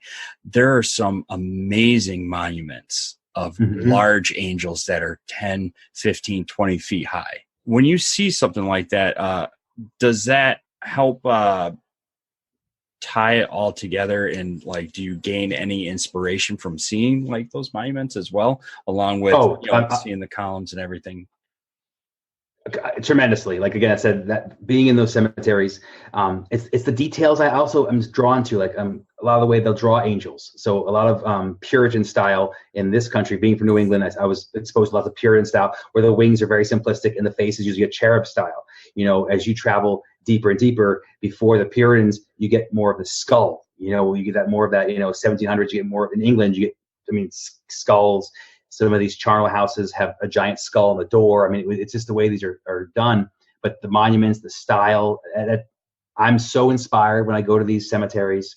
I take thousands of pictures, because seeing things I know, torches that are upside down to light the afterlife. When I see those details of things I've studied in front of me, it's just like I said, it's a full thing coming together. It's like, oh, that's that thing that I do that I love. It's like all the things are getting pieced together. It's why I love to travel so much. It's why cemeteries, charnel houses, and churches, those are all on my list of why I go to these places, because I'm like, show me what you got. Let me go. I'm going to see you. I want to see your experience. It may not be my religion or my beliefs at all, but it's important to you. So therefore, it's important for me to see. It's a great way of thinking about it. Do you have a favorite? For the places I've been, for like yes, in Italy, in Naples, there is a cemetery. And it is called, of course, I'll post it somewhere. La Fontanelle. It's in Naples. So it is a lot of the plague victims from the churches, when the churches were overrun, were basically moved to this World War II. Bodies were moved from all around, were moved to this giant underground cave. It's like a giant A-frame when you're inside of it. It's probably, 60 feet tall. And you walk through, and there's just skulls lined up, and there's 50,000, and they're just lined up, and there's just so many of them. But then they're also in these beautiful little boxes. Now, because there's no cemetery for these skulls, but they were moved at a time where people knew the names of these skulls. It was just a mass pile of unnamed skulls. like the name of the person would be there. It's like a beautiful, like ornate little church, niche, so maybe it's 2 feet high, maybe there's 2 skulls in there and it's a husband and wife, but it's this beautiful little mini moment of their life captured in the afterlife together. So a family of skulls might be in a 4 box, but they're beautiful, and there's, some beads or coins left by the family, but they're hand carved with dates of it. And it's just like this beautiful remembrance that will just sit here and be, turned back to dust in this area. And as you're walking around, there's no guards, there's no anything. You walk in, they let you in, and you just wander around, and the light comes in from a hole cut in the top, and it just kind of shines down. It's really, there's no religious feel to it because it's not a church. It's not as dark and dingy as the catacombs in Paris or some kind of crypt. I was thinking that was in my mind. Yeah. But imagine the catacombs, but more lit and with like mini little altars. If you go through my Instagram feed, my Facebook, and you just search Italy or just Naples skulls, that post will come up, and some pictures will come up from it. But it's just an amazing kind of capture some of those little things. While you ask another question, I will find one because it's important enough where you should just, it'll summarize my whole inspiration, kind of. Thank you for sharing that. No problem. It's fun to talk about. This is kind of like, what I love to talk about and do. No, we definitely appreciate it. And thank you so much for picking on me as much as you do. It's kind of my thing. These guys are quiet about it. They're just like, you're fine, Joe. But it's funny when somebody actually starts getting on me because it makes me focus more. I know it's supposed to be quiet. Uh-oh. Now, one of the most quiet people that is on is Ruby. And Ruby does this segment because I always pick on her for this segment to do it because I love Ruby. Ruby's great. Ruby, do you want to bring us into the next question? Yeah, I got this. So you are pretty hardcore with all your stuff. I mean, it's what you do. It's your art. So obviously time is very important, and it's also a resource and sometimes a tool. How do you manage it? How do you manage your time for your projects? I wait to the last minute. No. Procrastinator. I knew it. No. It's tough. I will procrastinate because I know how long it takes to do things. That's probably my weakness. I try to fix that. The hardest part for time management is just, if you care about it enough, you have to invest the time. There's no artist block. You don't get to have that. You don't get to, if you can't think of what to draw, then you go download a picture and get better at something. Just draw it. Take your brain out of it and just work on technique. There's things you have to learn to overcome. If you want to do this professionally, you have to sacrifice. You have to make time. It's not going to just come to you where people go, oh, you should draw today for 2 hours. We're going to leave you alone. Never going to happen. You have to find ways to care and make it a priority. And it needs to be whatever you want it to be in your life. If you want to just draw when you have fun, then that's great. Do that. But if you want to do this big and make money and have a career, you have to invest the time and effort and sacrifice. You got to put a priority list together and what's important. You got to make sure there's time for all, but you're going to have to draw late at night. You're going to have to draw on your lunch break. You're going to have to find those times. There's no magic bullet.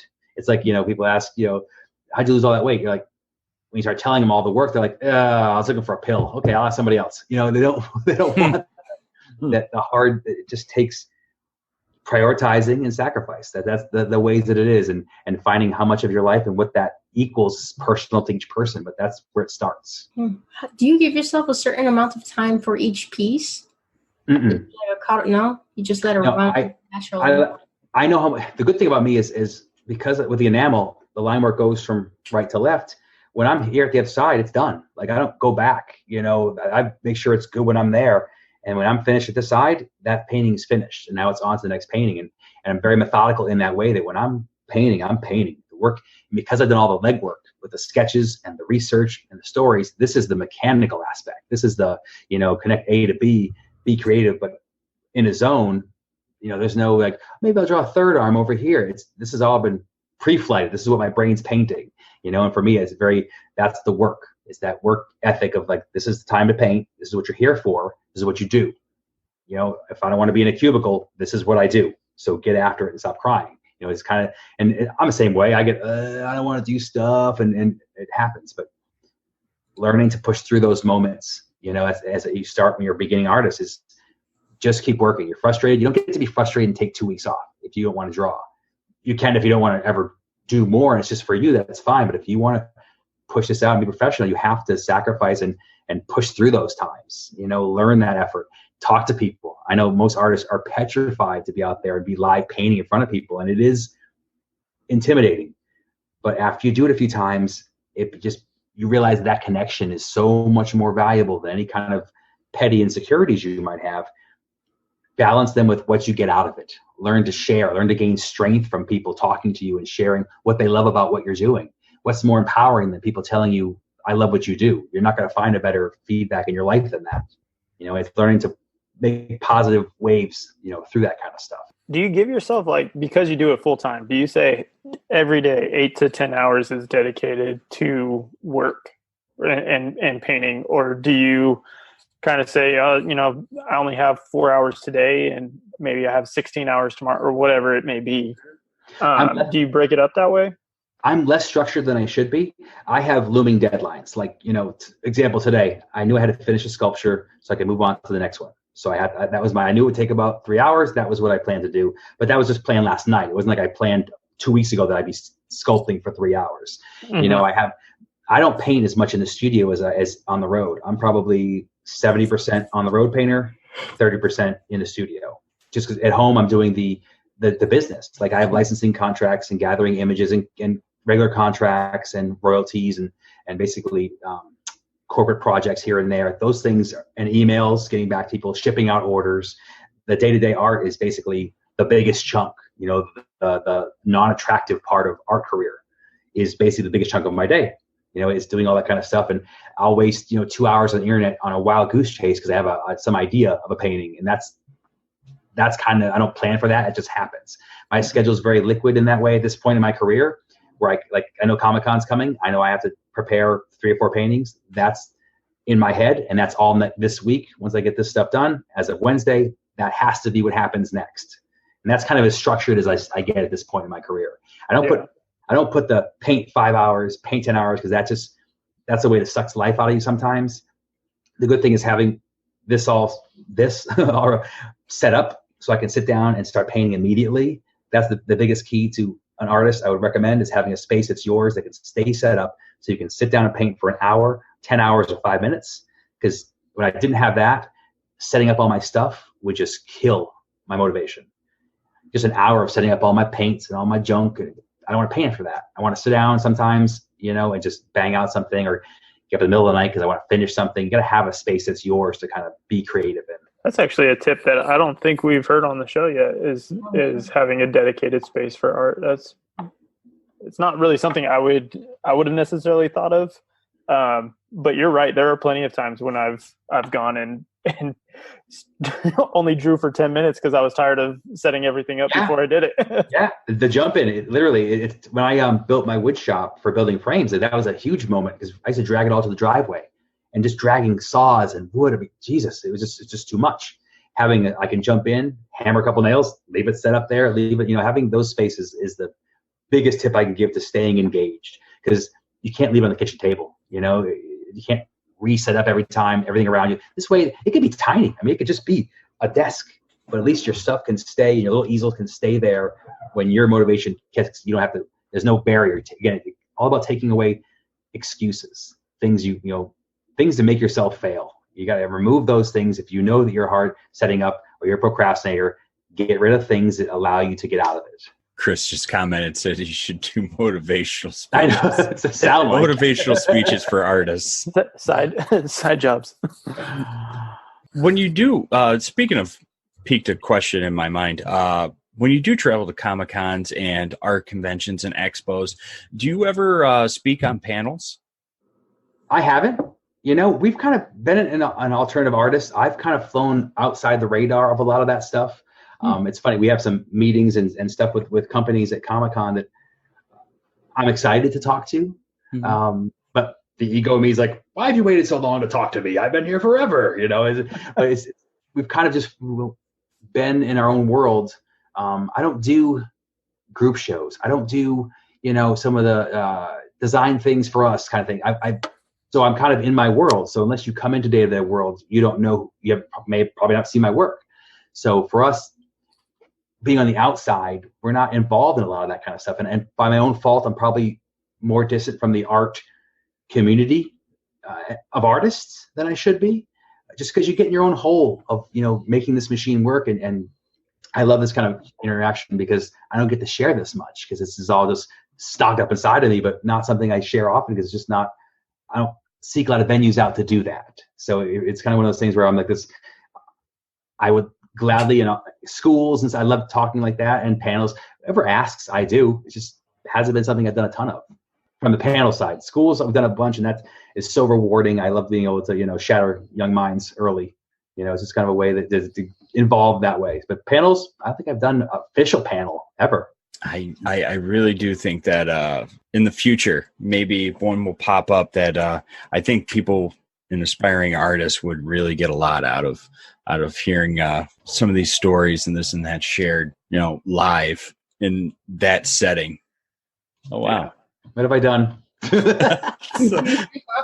It should be an exit. Whatever you did, it's awesome. I was trying to share the picture. Damn it. Yeah. No, you're doing. Oh, wow. Yeah. Oh, so there it is. Oh, my goodness. So imagine there's just hundreds of these, all around. So it's really just to see these little. To me, this is so intimate, because they're just. I mean, to see the little, the jewelry hanging down, and the obvious dead flowers from years of of being offered there, and the coins. It's just a very personal, just beautiful. And this is the kind of thing that really inspires me. And I, like you talk about, am I inspired traveling? I must have taken 1,000 pictures in Fontenelle of just all this amazing videos. It just was so overpowering. This is probably the most amazing place I've been for what I love to see. Not able to put in words. Really an amazing time. That's crazy. That is actually gorgeous. Just seeing it, hearing you describe it, and I know I've seen some of these images in the past, but seeing them now after describing them and just seeing how they're positioned, and the little shrine the marble that it's made out of, or the limestone that's carved out of, I can't really tell what it is, but they have a place where they can celebrate their loved ones right there. They can light candles, leave this, it's named, they're all together. It's beautiful. It really is. Yeah, it's like all these emotions all wrapped into one. It's beautiful, it's grotesque, it's scary, it's wonderful. It's like, it's so much is in there, and it's really up to how, to me, it's like a mirror, that all your own personal reflections are what I see when I see this, and I think this is a very personal experience to look at, because how you view death, how you view your family, how you view those things is what you go to. There's not much there. It's a couple skulls with, in a small altar, but it's a symbol of their whole life, and it makes you look at your whole life. And that's why I love searching around and, seeing all these altars and the places that I go, because I think it's just so purifying to see and realize that, no one gets out alive. This is how it is. It always helps me, that basically live every day, because it could be over tomorrow. And this is just reminders of that. True. And I love how you've captured the detail in the, that you might not have caught just by looking at the mass image of an area like that, but zooming in, you would see the rosaries tied around. And I mean, a loved one put that there for them. Incredibly personal. Yeah. And the coins that were on top of the skulls, you won't see that in very many cemeteries or mausoleums or this and that, but that culture believed almost, it makes me think of back in ancient Greece, where they would put the coins over the eyes, where I know some cultures still do that. Yep. Yeah. I mean, I love to see that. It's a fun, for me, it's very introspective, but to see, it's so inspiring. Like I said, I just want to create art. When I'm in those areas, I can't wait to get home. It's like, okay, let's wrap this trip up. I got to do stuff. I got to make things. It's all in my head. It's got to get out. Yeah. Now, there was another question. This is, kind of going back a little bit, but somebody asked, how did you learn to build frames? Because you talk about how you have an entire room of just old frames that you put them together. How did you learn to build them? So I learned quickly that doing the amount of work I was making, just going to get a gold gilded frame from Michael's was a cop out, because the whole wall was just the same frames. And these stories were so different. I'm like, well, I can't have the same frame around different stories. It doesn't make sense to me. And because the work is so primal, rustic, it kind of fit where I made it easy for me I used to carve tikis. I had kind of a working hobby knowledge, I guess.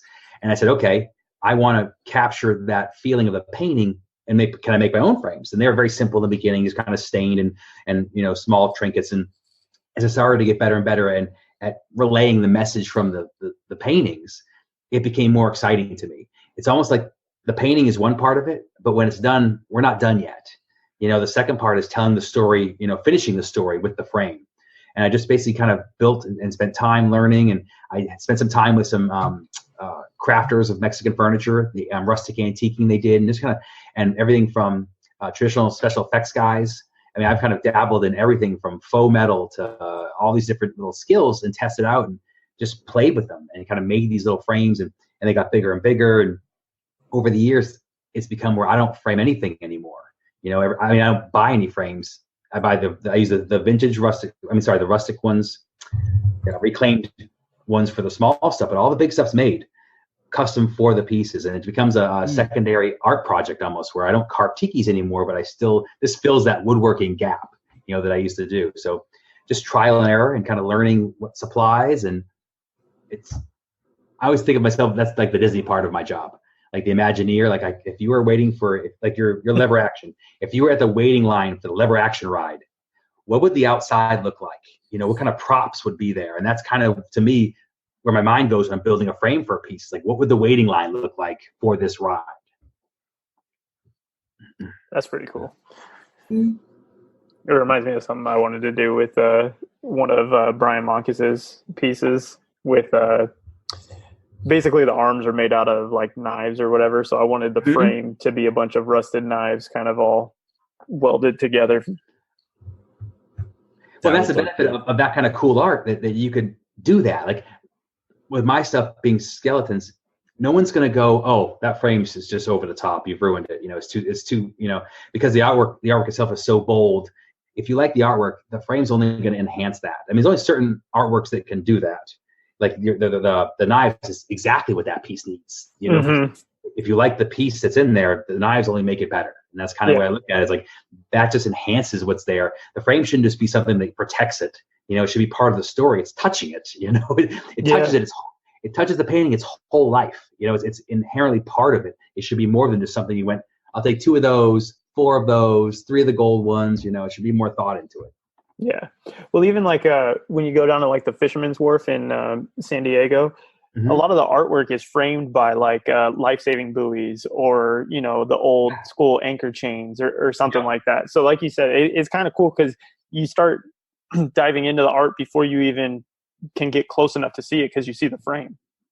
Excuse me, exactly. And I've done, barnacles on my frames. I've done, wooden latches, all kinds of stuff that, the arrows. I did a World War I biplane, and I actually I built a plain infrastructure underneath the frame, so all the rib work, and then I wrapped it in canvas and then burned off holes so you could see through to the wood, all around it. Because in the picture there was a plane that was shot down and the wing was torn off and you could see the rib cage. So to me, that was, how else would you frame that besides build a custom plane wing, I guess.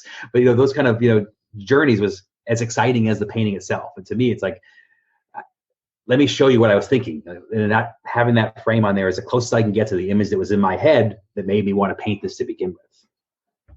That's awesome. It's just like a continuous story from the moment you start sketching. I don't know. I'm like, I want to see all your art now. It's going to be like, it's 3:30, go to bed. Yeah, I'm on East Coast. I'm West Coast, like 9 o'clock all day. Yeah, right? You West Coast people make me laugh. I think there's a con in my yard right now. There's so many around here. No, I love traveling to like the antique shops or going to farmers markets or garage sales. We just had a big block garage sale a couple weeks ago, and it was so cool. And a section of the neighborhood is kind of older, and it was a really large, this side of the block, this was, the house I bought was the original farmhouse for the area. And there were some original frames that were still up in the attic that I don't know how old they are, but they're pretty old, that are just so unique that you don't see those today. You know? Mm-hmm. And traveling around, it was a very industrial area. A lot of the old frames from back in the 50s and the 40s and the 30s came around, and I actually bought 4 of them, and they're actually just in the other room right here because I want to desperately do something with them because they're just too gorgeous in their own right to just rot in an attic somewhere.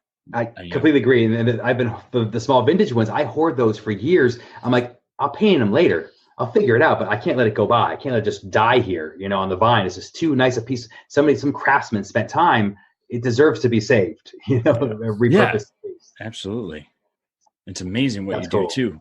Do you, I know you put them together. Do you, like you were talking about the wing frame that you did, do you do that a lot where you incorporate different pieces from other frames, maybe, something from this frame into this one to try and bring a certain feel into the story of that piece? I won't bring any pre-made frames into another frame I'm making. I make everything custom for that frame. I will get, I'll hunt down clavos and metal hardware, iron hardware. I'll hunt that down. I don't forge. It has to be a line somewhere. I don't come out. It's coming down the line. What? This is ridiculous. I want my money back. I could be crappy at it, so maybe I'll get into it. But I think I like to build everything custom for those bigger pieces. So sometimes it's painting.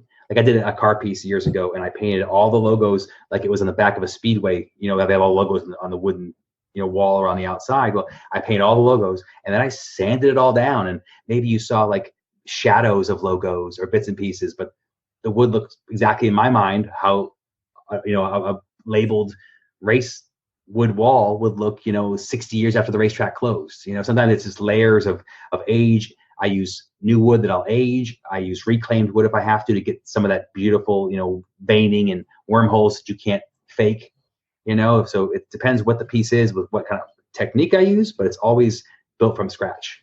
Thanks. It's really fun. Like again, building. I had one of the astronaut piece. I have an astronaut who's basically a U.S. astronaut. He's stabbing a Russian astronaut in space. Race. Yeah, space race, exactly. Building that frame, which looks like a shuttle door.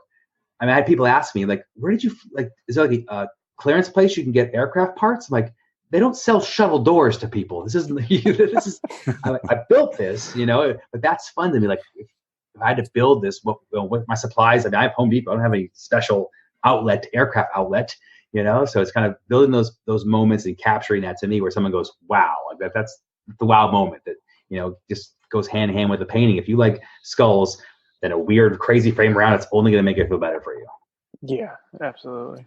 Do you get a lot of, it sounds like you get really excited. Like there's a lot of joy when you're putting these frames together. Like it's just one of those interests like, oh, this is going to be good, and just trying to tie it around. Like, I know you said it earlier, but you have an idea of what that frame is going to. From the moment I'm painting it, I'm painting, if I'm painting like a pirate piece and I'm painting, cannon straps, I'm like, okay, if I put the straps on there, okay. I mean, it's literally, it's happening. The frame's being built as I'm painting because I'll be using a bolt or I'll use a wooden shape of, I'm like, oh, I can make that. Okay. And basically the frame is building itself as I'm painting the piece. They're hand in hand. When I'm done, I know what the frame's going to be. It's a matter of me putting it together. Have you ever looked into like 3D printing for frames? That way you could get even more kind of outrageous. And I love the idea. It's one of those things where I would use a ton of it for the trinkets and the kind of the pieces. But the problem is you start to get overlap. When you start to use too many things at once, it becomes like the doodad you want to add on there.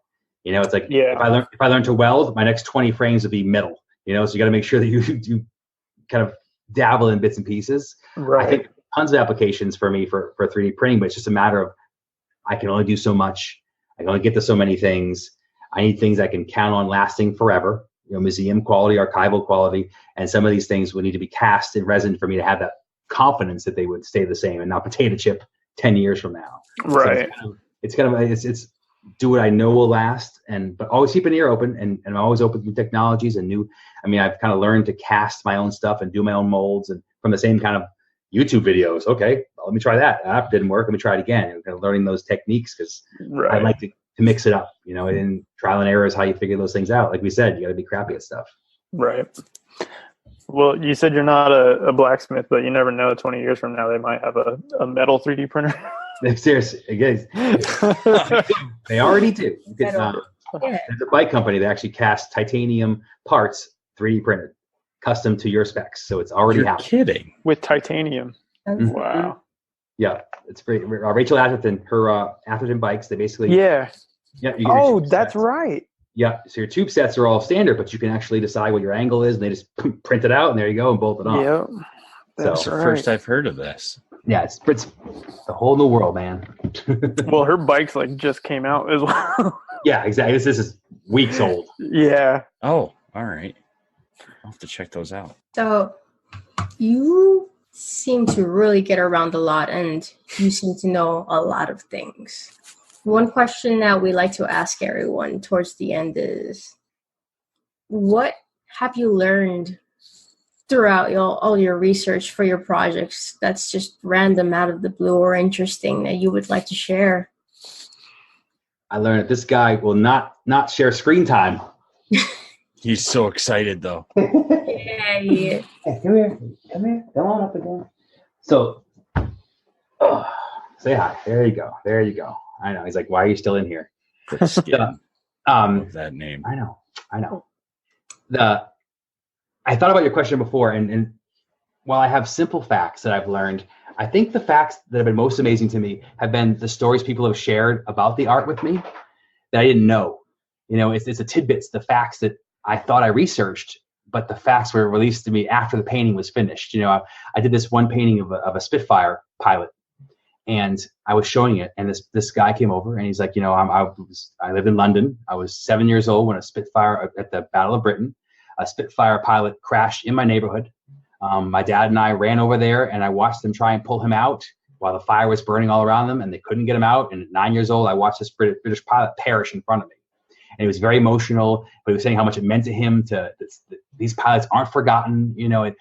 Those kind of little tidbits to me always seem to trump anything I think of, anything I learn. Like these little moments people share with me that is inspired by the art always seems to trump anything. It's this amazing little detail they give me that kind of goes, oh, that's why I did it. I didn't know when I started the painting that's why, but now I feel like that's why, I shared this painting at this moment with this person.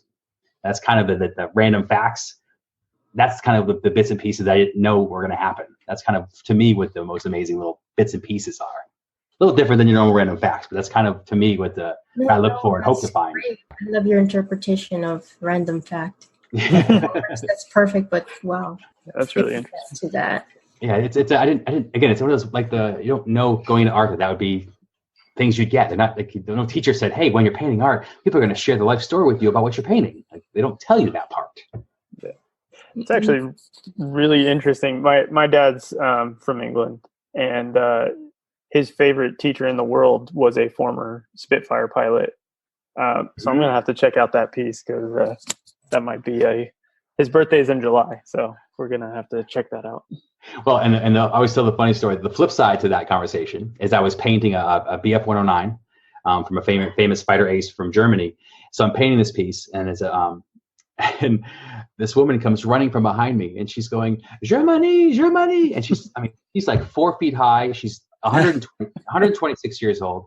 And she's just like, oh, Germany, that's us, that's me. And I'm like, again, she's sharing her father was a pilot in the war, and she's sharing the stories with me. And she's like, we were so close to winning. I'm like, you were, okay, thank you. But she's just so sweet about the whole thing. And just to have that, she knew the pilots. Like that interaction was just, to have that connection to a piece I'm doing is, you don't get that sitting at home painting. That's right. From being out there in the real world sharing your art is something you get that you don't get, alone. No, that's pretty awesome. Thank you for sharing that. That was no problem. I will talk till everyone leaves the chat. As the night goes on, we seem to be gaining people. Yeah. So you might be talking for a while. The only thing left on the internets right now, still going. So how about that 30-second challenge? Or no, wait, it's the 60-second challenge. 60-second challenge now, yeah. Now, I was going to keep waiting until it's 2 minutes. No, girl. No, we have to keep it challenging. You've listened to a couple of the episodes, so you're aware that I'm prepared to fail at this. Yeah, this is going to be good. I'm so curious to see how you'll execute being a traditional artist. Poorly, but we'll try. And I got a pen, so there is no pencil escape. It is line down, line capture. So usually we leave it up to chat to decide on a subject for our guests to draw. If anyone in chat has any ideas. Yeah, that's how ninja hamsters happen. That is how ninjas exactly how those things happen. Or burger boys. We are serious about that calendar, though. We do. That's funny. Yeah. So does anybody in chat that might be tuned in live want to suggest maybe a subject or something for the 60-second challenge? Don't be shy. Bob Ross. Bob Ross. Oh. I did a Bob Ross painting years ago. It's a Viva La Ross, and he was like a gangster. So he has like a low style headband. And he's doing an LA symbol with his hands. Yeah. God. Cross with paintbrushes and stuff. Yeah. Day of the Dead Bob Ross. Day of the Dead Bob Ross. All right. I feel like that's just like a skull with an afro. It's a layup. It's a layup. It is really. Jerry Garcia. What do you want to go with then? All right. Well, we got Bob Ross, Day of the Dead Bob Ross, or Jerry Garcia so far. Bob Ross is a layup. Bilbo Baggins. I love those. That's got my vote. I do. I love hobbits. If I were in Lord of the Rings, I am a hobbit. That's transitioning into fantasy right there. I think Bilbo Bob Ross would be funny. All right. Bilbo Bob Ross. Bilbo Bob Ross. Robot Chef. Robot Chef. I'm totally regretting my using a straight up pen. Yeah, no, let's combine those. I like Bilbo Bob Ross. Day of the Dead Bilbo Bob Ross. All right, we'll put them all in there. All right. You let me know when you're ready and I'll start that stuff. I was going to cheat and have like a whole painting already done and be like, ta-da, 60 seconds. Is this a good idea to have chat come up with something? Yeah, great idea. Secretly, like, you guys didn't know I actually drew Bilbo Bob Ross. Just planted a seed, mentioned Bob Ross enough. Yep. All right.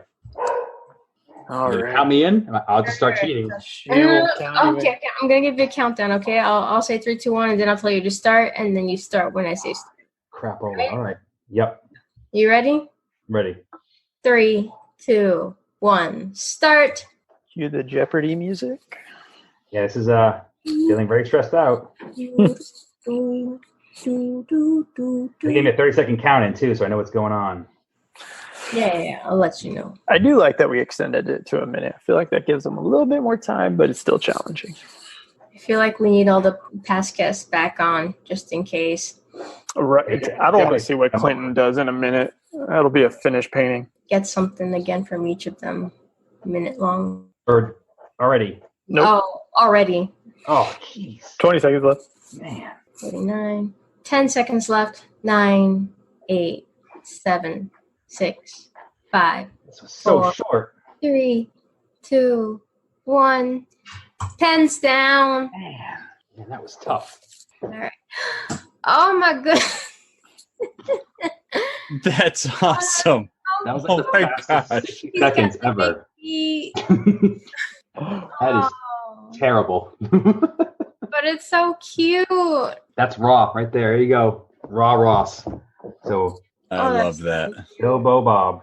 Gandalf likes to vape. They all did, says Spickles.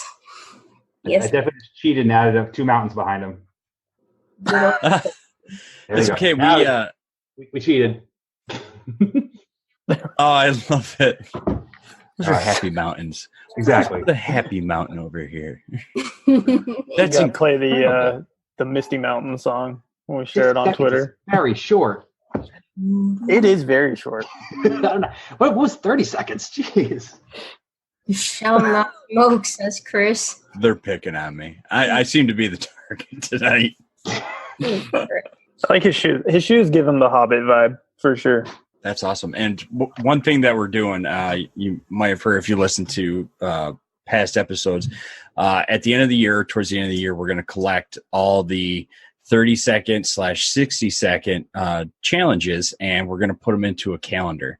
And Excellent. We're going to offer those up, and they're going to go to a charity. 100% of the proceeds will go to a charity, and we'll do some good out of it. And we should all mail you the originals, and you can add that to the raffle too.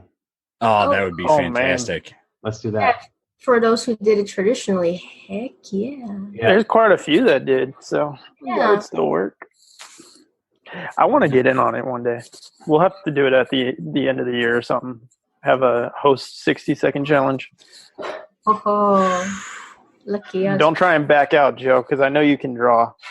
By then, it'll be like 5 minutes, so it'll just keep extending longer and longer as it goes along. It'll be like, okay, we're going to start recording now. So on the clap, go ahead and start drawing. No, I'm really blown away because some of the past guests, really, everybody has a great time, and it's always a really good time for the challenge, how challenging it is and how much fun it is. But we've had some people that just continue drawing while they were talking with us. And one person, Clint Felker, actually sent an image to us that actually showed the transitions from where it was in its raw form to what he added while we were recording. And then overnight through the next day, he made it a final piece, which was absolutely amazing in the end to see just its evolution from raw to finished product. Well, now I feel pressured. Oh, no. Don't. I think that's absolutely perfect the way it's okay, right there. Finished painting should come in the mail with full finished painting, full size, and a custom frame. Oh, my goodness. Hey, Joe, chat is saying muted? I had the stream muted. Oh, okay. But they should hear it on the other one. Okay. It's because they were picking on me because I took an opportunity to take one little vape, and it's right next to the mic, and it was like, and I look over at chat, and I'm like, vape. I'm like, this has got to be active somewhere on this mixer. And then I saw the bar. I'm like, yep. Love you all so much. Why you get picked on? But no, that would be that's a great idea to have all the traditional artists, send their pieces, and at the end of the year do a raffle. Yeah, to add even more to the charities and everything. Mm-hmm. That would be that's a great idea, David. Thank you so much. Yeah, we'll follow up and we'll do that. Yeah, for sure.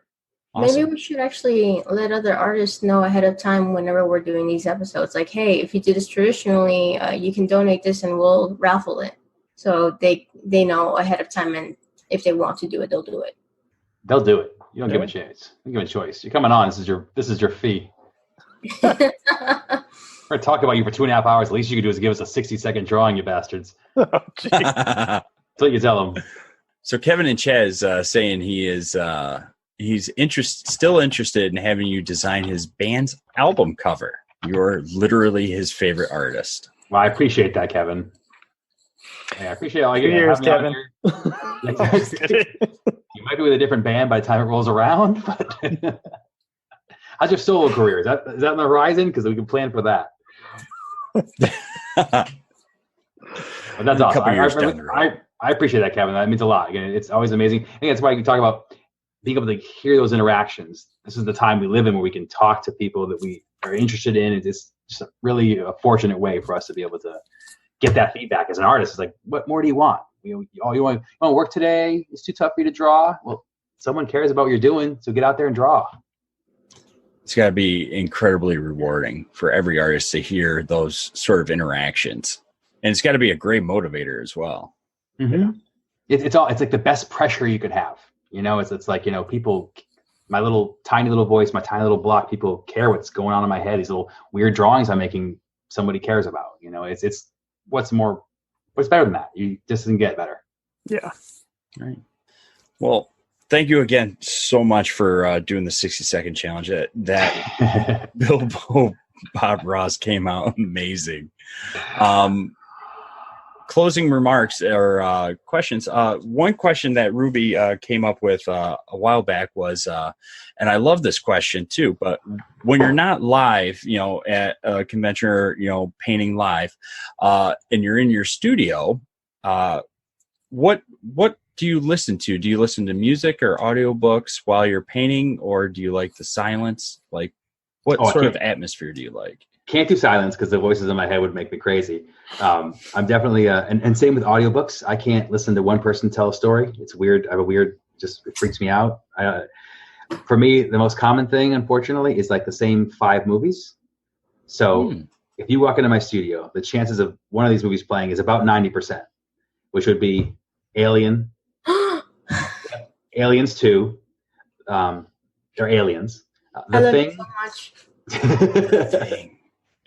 Escape from New York, hence Liskin, and then probably Predator. It's like a tie between Predator and then seeing that, or Evil Dead 3, which is Army of Darkness. That's those are the most common 5 things you'll see you're playing, and to the point where I don't even look up anymore because I don't need to, because it's playing in your head. And Alien, the original is probably the best because there's literally like 2 pages of dialogue. There's nothing but ambient sounds for like 2 hours. So it's perfect in that weird, quiet kind of way. So those are the most common. I mean, my girlfriend was, hey, want to watch a series, something new, binge watch? I'm like, nah, I'll be in there watching Aliens. If you want to come watch it with me, that's what's going on. That is just so awesome, David. And it starts the best discussion of name a second movie that's better than the first. It starts the whole fight. So basically, that only happens a few times. So I always defend Alien as the main one because it's the first. So I think it should, but it's not better than 2. I think 2 probably beats it in overall side by side, which only happens in a few other movies. Both of them are only happens in a few movies where that happens. I think Aliens is one of the 2 that switches like that. Mad Max also another one that 2 is better than 1. That's the kind of way those things go. It's a tough do. The Road Warrior. I'm a huge Mad Max fan. Oh, love it. The dogs are calling the ball. Well, we're not going to tie you up. Thank you so much for spending the last 2.5 hours with us. Before we leave, is there any tips or suggestions to help encourage aspiring artists that we might not have touched, or you might want to, reiterate on before we close out? The most important is try everything. Try all the different mediums. Don't fall in love with something. Try everything, to see. And the second is to keep your sketchbook with you. Just keep that part of the brain intact through jobs, through, parts of your life where you're not as artistic, getting to the art as much as you want. And each page is just a fragment. Don't have to be finished paintings. It's just like a journal of lines. Keep it with you and just keep that part of the brain intact through parts of your life where art may not be a priority. If it matters to you, keep that part engaged, because 10 years from now, or for me, 8 years after, you may come back to that and wish you'd kept that part of the brain in shape. Great. Again, and thank you guys for having me. This has been really fun. I hope you come back again. It's just kind of a fun time. We'd love to have you Oh, back. yeah. You didn't even ask anything on sculpting, and there's so much I want to ask. Yeah. For sure. I gladly come back again. It's just super fun. I don't get to do this much, so it's fun to kind of share some of the scars that we've come across and copyright violation stuff we talked about. We haven't got to some of those subjects, so there's a ton more that we could definitely talk about. So we'll definitely do this again. Absolutely. Look forward to it. Absolutely. Welcome anytime. You could be the guest host, and I'll sit one out. I'd rather make fun of you. It's more fun from this end. Thanks. All right. Before we leave, where can people find you and more of your art? And do you have any upcoming events? So online, davidlozeau.com, with the site has everything. But watching me on social media, Instagram, Facebook, all of the general stuff. You can see me on all those. That's probably the best place to see things done live. I share just about snakes art. It's all apparently on the pages. But I'll be at Comic-Con, San Diego Comic-Con. I'll be there for live painting the whole time, and then I'll be in Gilroy at the Garlic Festival after that, and then. If you're in Southern California, the month of September, I'll be at the Wonderground Gallery in Disney for my artist in residency. So I'll be there every Friday and Saturday painting at Disney. So swing on by. That is awesome. Awesome. I know That's you're all keeps you busy. jealous that I have direct access now. Wow.